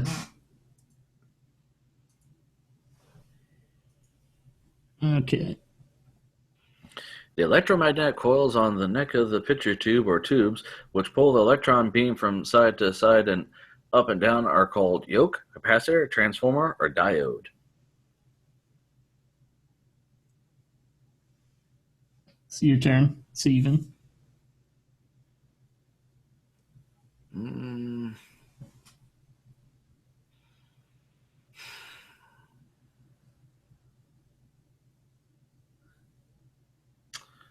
I'm going to say, I know this because I've actually studied the Yeah, you differences took between. editing. Well, no, that's mechanical engineering. I told you I took mechanical. This is electronic engineering. I didn't study transformers and resistors. The only time I've messed with capacitors, diodes, and transistors, or anything, is when I've actually looked up uh, stuff like uh, when I was looking up the best guitar for the price I wanted, they use a certain kind of capacitor, and it's different. And I was like, "What the fuck's a capacitor?" So I actually looked up what it is, and the Well, what's a transformer. capacitor? Hmm.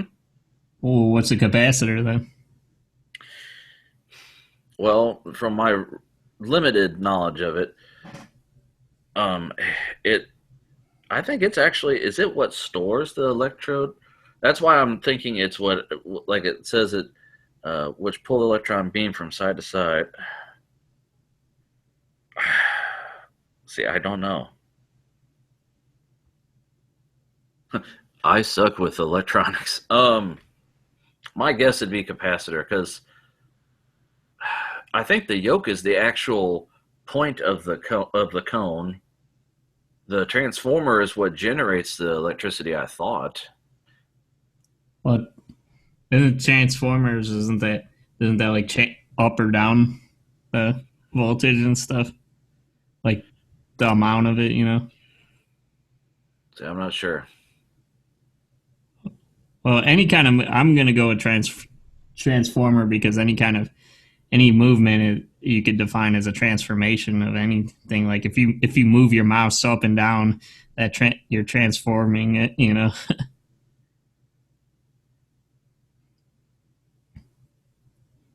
And the Um, answer is it's the yoke. yoke. The yoke's on us, I guess. Shit. If the picture is stretched or distorted up and down like a funhouse mirror, the circuit to adjust or repair is horizontal, filament, uh, tuning, or vertical.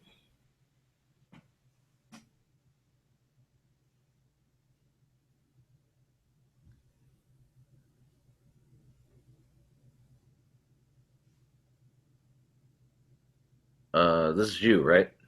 Yeah, I'm thinking. I'm trying to think, but nothing happens. Yeah. You dumb skulls.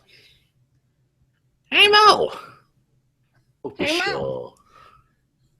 sure. Um, uh, Ah. hmm.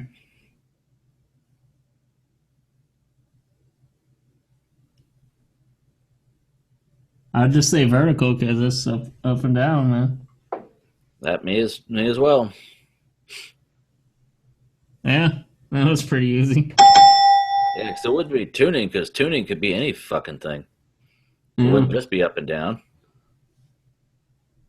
The transformer that develops the high voltage in a home television is commonly called a Tesla coil, Van der Graaf, yoke, or flyback. Is this me? Yep. Um, I'm gonna say flyback.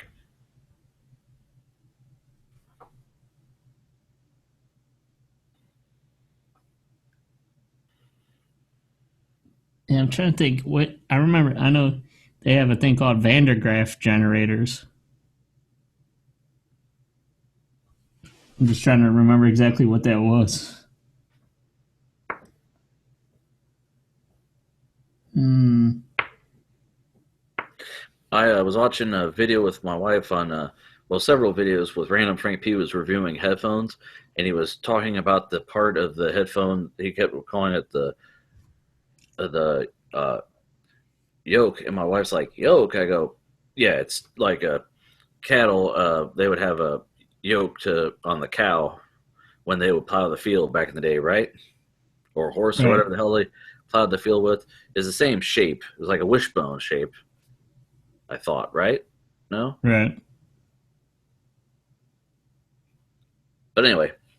Yeah. You know what was weird is like the other day I was trying to test those because I was having problems with these earbud headphones that Mm-hmm. I got that like I was saying I was when we were just BSing around on Hangouts with Nate and I didn't want to have to put my larger headphones on, so I used the earbuds because they had a mic input on it. Mm-hmm. Uh, and like I have these adapters that go from the uh the three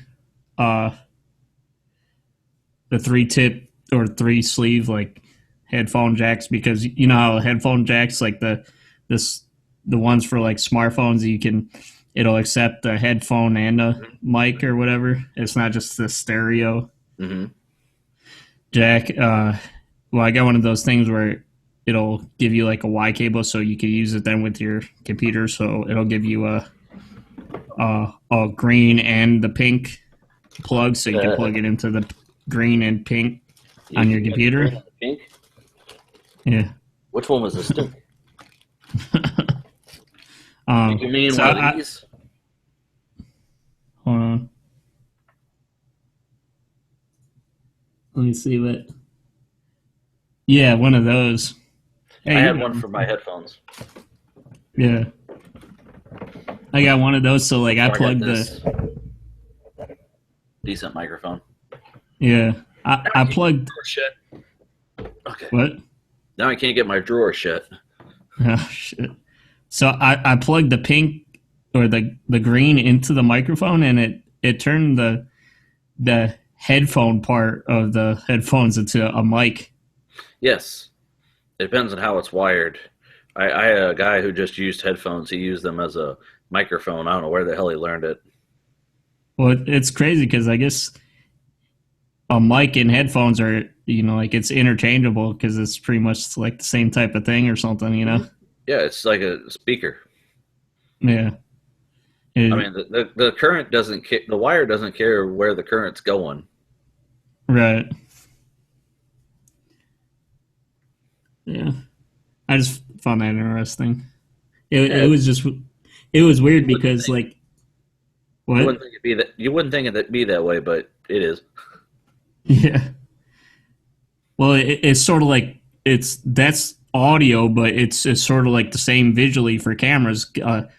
Camera is just that just takes a pinhole of light that comes in, Mm-hmm. So is it a Tesla coil, Van der Graaf, yoke, or flyback, sir? Don't bullshit while you're Googling the answer. Come on. I'm not. You can see my screen share, which I got my. You have a phone with Google in it. Don't you fucking lie to me. Oh yeah.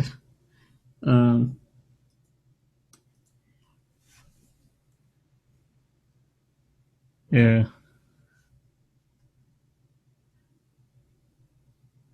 No, I was just trying to say because like I found it interesting because like the closer you had to get closer to it, sort of like how the headphones you have to actually plug it into your ear. You had pretty much had to put it right in your mouth to be able to hear the mic for the mic to pick up on it. My guitar actually, if you have there are different kinds of guitar pickups, and they're basically microphones.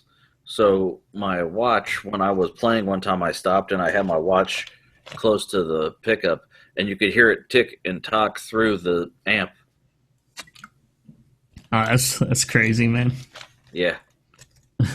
Like I stopped for a second and I was doing something, and I said, "Wait a minute, tick, tick, tick." So. Yeah. Anyways, I'll just say the Tesla coil. Oh, you were right. It was flyback. Hey, you're kicking my ass, man. All these old Disney cartoons about television sets are paying off. Yeah. The most common format for a home video recorder is VHS. VHS stands for Voltage House Standard, Video Horizontal Standard, Video Home System, or Video High Speed. This is me because I'm odd. Video home system. I'll say that too, even though video high speed in my mind could work because you can adjust the speed at which you record. Oh, very high speed. Well, like, slow to make the tape. If you put it at slower speed, the same tape will last you 4 hours versus an hour and a half or whatever. Oh, video home system.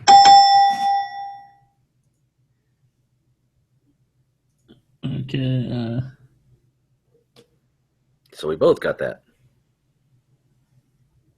I thought you said the very high speed. I thought. No. I said, even though I agree with you, I said in my mind, very high speed could be an answer, but I was going with video home system.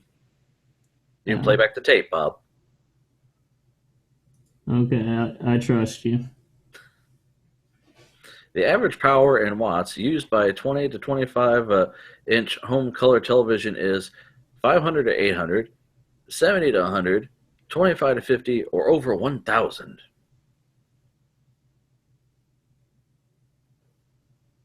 Hmm.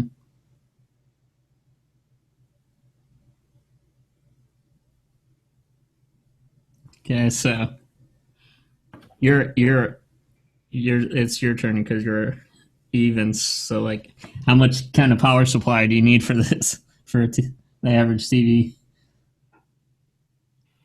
Hmm. Mm-hmm.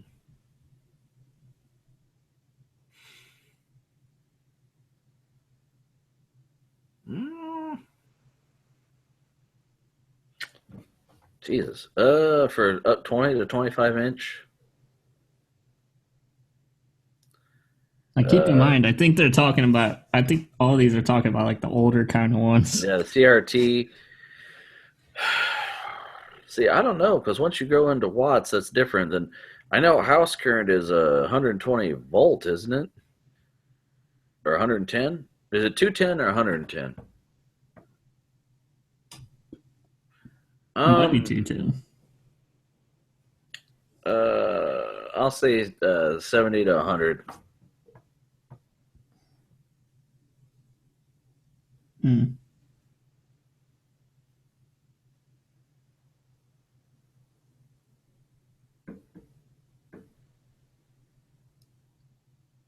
I say. Hmm. I'm just trying to think because like all those older things, like I thought they required like a lot of power draw and stuff, like a lot of amps and shit. Mm,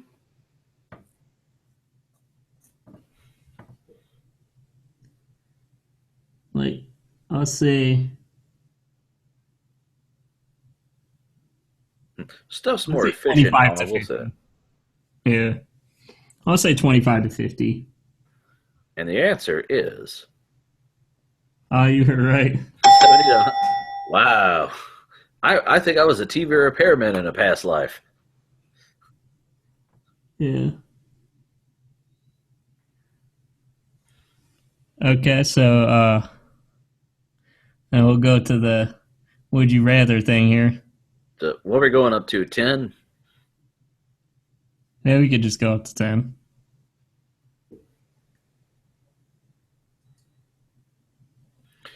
As a leader, would you rather be loved or be feared?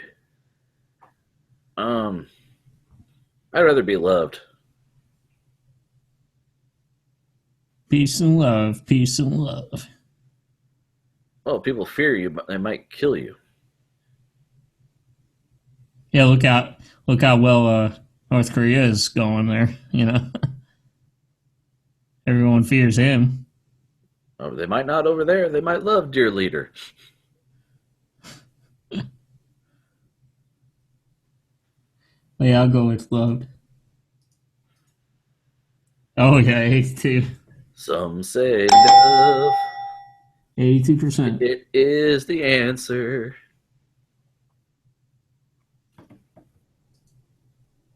Would you rather be Matt Damon or be Ben Affleck? Hmm. Ben Affleck. Yeah, he's more hot right now, isn't he? He's actually a director slash writer. Matt Damon just wrote and starred and stuff, didn't he? Yeah. Batman. Think about Batman or fucking Jason Bourne. I will say though that I think a lot of girls think Matt Damon is hotter though. Well, okay, but given the option to be Batman, dude, you always be Batman. Yeah. Yeah. Are you gonna see the new Jason Bourne thing? Even though it's I not never Matt saw any of Damon. them. No. Oh, you never cared for the Yeah, the Bourne movies. If I'm gonna watch them, it'll probably be in a fucking marathon of all of them at once. Yeah, I get I'm that. more I usually actually, like to do that. I'm more interested in seeing like is it John or Jack Reacher? What is the one that Tom Cruise is in? With the Mission Impossible movies. No, no, no, that's a separate movie. Is it? Remember, they're like, here's what's gonna happen. That phone is gonna ring, and then you're gonna be wearing these cuffs, and they're laughing, and then the phone rings. He's like, "You gonna answer it?" And he goes to that guy's Uh, house and beats him. He's like, "I'm gonna rip off your arm and beat you over the face with." yeah, I can't think of the name of the movie. God damn it! Now I gotta Google it. Hold on. Well, careful what you're googling there. Yeah, Jack Reacher. It's Jack Reacher. Okay. But yeah, I'll go with Ben Affleck also. Oh, we were both wrong. Oh, would you rather be Matt Damon? Yep. Told you he's hotter. You swoon over him. I don't think he's hotter. What is it, Sarah Silverman? Fucking Matt Damon. Yeah. She's fucking Matt Damon. Would you rather have paparazzi follow you around or reveal a different secret about yourself in a weekly newspaper column? This is a seasoned paparazzi. There's not much of a chance of evading them. Published secrets would be more than just, I enjoy fishing. Hmm. Let's see the question though, like when paparazzi are following you around, that doesn't mean that they get to be inside your house, does it? Like, Well, you can't ever leave your house versus these people are always saying some shit about you no matter what you do. uh, I think if you're rich enough to have paparazzi following you around, uh, you could just never leave the fucking house. And if they can't read a yeah, secret about you, then your secrets are I safe. I never leave the house anyways. Right. I was just gonna say, if I was rich, like you heard about Rob Kardashian, he got that girl pregnant, and I don't know if they were engaged or they got married or whatever, but like she's like, yeah, after they had the baby, all he does is he's reclusive and plays video games and eats, and I'm like, so Yeah, what's wrong with that? Are you saying I'm bad? yeah, So yeah, yeah. People don't like their secrets out. I think more people would rather have the paparazzi because they view that as a status thing. Well, of course, they got the paparazzi everywhere they go. So I think people will have paparazzi. Yep, look at that. yeah. And hopefully, I don't turn into the fucking Indians and only have to win one game and fuck it up. Yeah. Would you rather hang out with Pooh Bear or hang out with Baloo from the Jungle Book? Oh boy, Oh which bear God. would you rather spend the day with? Well, personally, for me, my answer would be Blue. But since this is what everybody would go, I think people would rather hang out with Baloo. Yeah, like you don't hear about Winnie the Pooh much anymore, do you? You do the bare necessity. In the movie, it was Bill Murray, so that's extra awesome. Yeah. Bare necessities. I'm going with red too. Oh boy, Yep. slightly though. A lot of people like the Pooh. Pooh. Hey, so I What did win. you? What do you want to say? You win, or do you want to go to 15? No, it's fucking 1 in the morning. That's I what gotta I'm get up. I on. gotta take the dogs to the vet in the morning. Oh. Plus, it's my wife's birthday. Oh. Well, then I'd like to say happy birthday to her then. I'll tell her you said that. How how much? How many years young is she? Uh, you never ask a lady her age, but since you didn't ask her, I'll be 34 this Christmas, and she's 2 years older than I am. Oh, you got An older woman, You got an yes. older chick, huh? Well, I try to date younger, and they're too stupid. I can't do it. Oh, the and why is that that like you get the women that are like 10 years younger and they're always just like real dumb and Oh, stuff, you no, know? I couldn't do 10 years. No, no, no. I was 26, maybe. No, how old was I? I got bust out the calculator. I was in my 20s, and I tried to take a girl out that was like 22, 23. Very pretty. Nothing behind the eyes. Just, huh? Dumb as a stump. Took me out, embarrassed the hell out of me. Didn't know that she was doing it. And you got all your like the just dating them for their hot all out of your system, huh? Oh, that was like, oh, you embarrassed me, and because at some point you gotta talk to them. God Yeah. damn, that sucks. If So there's not, what are you doing? Nothing. What are you doing? Nothing. What do you want to talk about? yeah, Oh, nothing. yeah. Or they'd be like, tell me something deep about yourself. I'm like fucking what? What do you want me to tell you? So You know? you're pretty much saying looks really don't matter at the end of the day. No, I never said that. I did not say that, sir. My wife is a beautiful woman. Oh yeah, I was gonna say I'm sure she's a beautiful. That's a plus. That's just a plus though, No, right? I said you. I could not. I can't even talk to younger girls. I can't do it. Most of the people that I interact with on a day to day basis, that I'm actually friends with, are older. My best friend at work is in his 50s, and he has two kids, and the oldest is, yeah, a little younger than me, but old enough to drink alcohol legally. So, Yeah. um, Well, yeah, I was thinking about it like at our age, I think it would be it's harder for us to probably date somebody that's like 10 years older. Like if we were like if I was back 20 and I was dating a 30-year-old, it wouldn't be as big of a deal. But like now, if they're in their 40s, that's like older because we're already old already. You know. well, I what was it? I've been called an old soul. Um, so I can understand. I like I said, the older people are friendly to me and they understand me. We talk and converse. Young people, I'm like, and like I go out and I see loud teenagers, and it reminds me of who I was when I was a loud teenager, and I'm so embarrassed. But Right. a woman that's 10 years older than me that doesn't have kids, I don't know. That'd be even harder to find, dude. Yeah. I got lucky that I But didn't have any children when I met my wife. She wouldn't have yeah. anything to do with me. Everyone in my high school, beside me and Ben, had at least one by graduation. Some had two. Yeah. Two. That's what Ben was saying. Like it would be nearly impossible with your guys' schedule not to have to worry about kids and stuff. Oh yeah, no, no, no. I mean, I know people, and it's fucked up their schedule because they have to leave early, or there are people.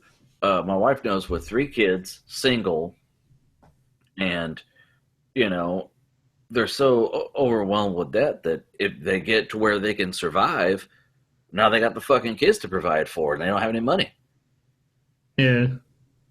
You know, I can't imagine that because I was broke, but just me. Right. Well, like, because I was gonna ask you like what, uh, just like general in general though, like how important do you think looks are? Like, I would say personally, like it's not important what they look like necessarily, but it's important if you're like attracted to them. You Hmm. know, Yeah, yeah. you have to have an attraction there because like intimacy and stuff that's important for a relationship. What was I saw on Vice magazine one time? They said sex is 20 minutes. Hearing her talk about the fucking Black Eyed Peas is for an eternity. Yeah. Plus, at some point, you might go blind. Now your blind ass has a pretty girl, but you can't stand talking to the bitch. I know guys that got married to women, and they couldn't stand them. And I said, "What are you going to do that for?" And now they're stuck with somebody that they thought was hot. Like I said, my wife is a gorgeous woman, most beautiful woman I've ever seen, and like I said, the first time I talked to her, we talked till sun up. Which I still don't understand how she did that. She's been in bed since like 8 o'clock. Yeah. But yeah, but like if you're revolted by them all the time though, like it would make it nearly impossible. I mean, there are people who do it, like people who want money. They get an 80-year-old woman waiting for her to die, or Anna Nicole Smith with that Skeletor she was married to. Right. I mean, just I mean, I don't know. I don't know. It's a hard thing to find somebody. Yeah. I mean, it took me, damn near 30 years to meet my wife. Yeah. Hey, you could be like look like really ugly to some people, and other people find you like the most handsomest guy in the world, Why, Ian, are you coming on to me? No, I'm not. Another thing that surprised me was my wife grew up literally 15 minutes outside of where I grew up. Wow. I made out with one of her friends.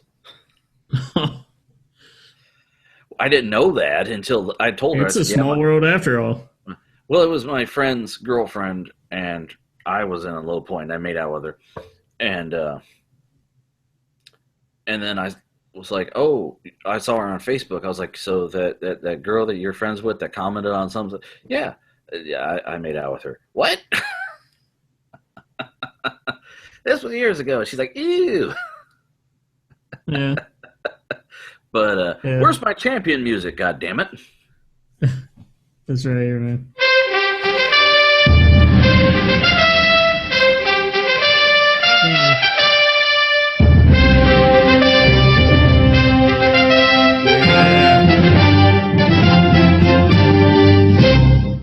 Yay! I was gonna say, like, since I had to get back into the dating scene here, there was a girl that did like my profile on there recently. She's 24, and that's 10 years younger than me. So like, I gotta think like, what should I do, man? Talk to her and see if she has a brain. Yeah. There are some women that are mature beyond their years. I have a buddy who's in his 40s, and his fiance's in her 30s. And they've been fine. They get along better than a lot of couples. So what works for them? Well, would you date your age when you were 20? When you were 24? I did. You did? All my girlfriends were my age, or either in school with me or in an adjacent school in an equal grade. You got a thing for those hot older girls, huh? Well, here's the thing about where I grew up, Ian. When I was in 9th grade, my girlfriend was held back. So she was in 8th grade, right? Right. And her friend in 8th grade had a 2-year-old daughter. Wow. So, yeah, everyone was fucking everybody and having babies. And babies. Yeah, so now literally all my friends, it's like, when it's not, pictures of politicians, it's pictures of babies. Look at my kids. Look at this baby I'm going to have. Wow. So, yeah, I wouldn't know where. The thing that drew me to my wife's profile, we both met on Match, and the thing that drew me to her profile is she's like, I don't know where you're supposed to go to meet people. I don't go to bars. And I'm like, me too. So that would start our conversation off. You see, from my neck of the woods, things were a little bit slower. Like I didn't even. My first time was when I was 19. Hmm. I was like 17. Well, that's not too bad. Both of those ages are pretty late compared to a lot of people, though. Yeah. Well, I was an introvert. I never left the house. I never Yeah, left me the too, house and man. had friends until I was literally 13, 14 years old. Yeah, Like, I mean, at all. The first and time I that left my house, I went down the street. I was 4 houses down. I was like, how the hell do I get home? and actually that was what the girl that like I was even really interested in. Like she kept trying to talk to me and stuff when I was because we had like a study hall that was like one Mm-hmm. of my first classes, and Mm-hmm. my senior year was just a straight study hall or whatever, and like I was trying to sleep on my desk, and she would keep trying to talk to me. You know, like So what you're saying is you're slow. Guys don't they don't understand the hints that women drop. We're not yeah, subtle. We're direct. If you don't say word per word what the fuck's going to happen, we go, what? So, I should have kept sleeping though. She ended up being fucking nuts, man. oh, well, She was psycho. uh, I've been there. Burritos. So was this past girlfriend that I've been with? Why do I always run into these psycho chicks, man? They're they're hot, but they're psycho. Well, you just got to keep going until you find the one, man. I'll tell you what, the psycho sex is hot though. It's crazy. Okay. Well, on behalf of myself and Ian and Ben, who's not here, I miss you, Ben. You need to bring the sanity back to the show. uh, we'll go ahead and take off. We'll see you in the next one. Peace out.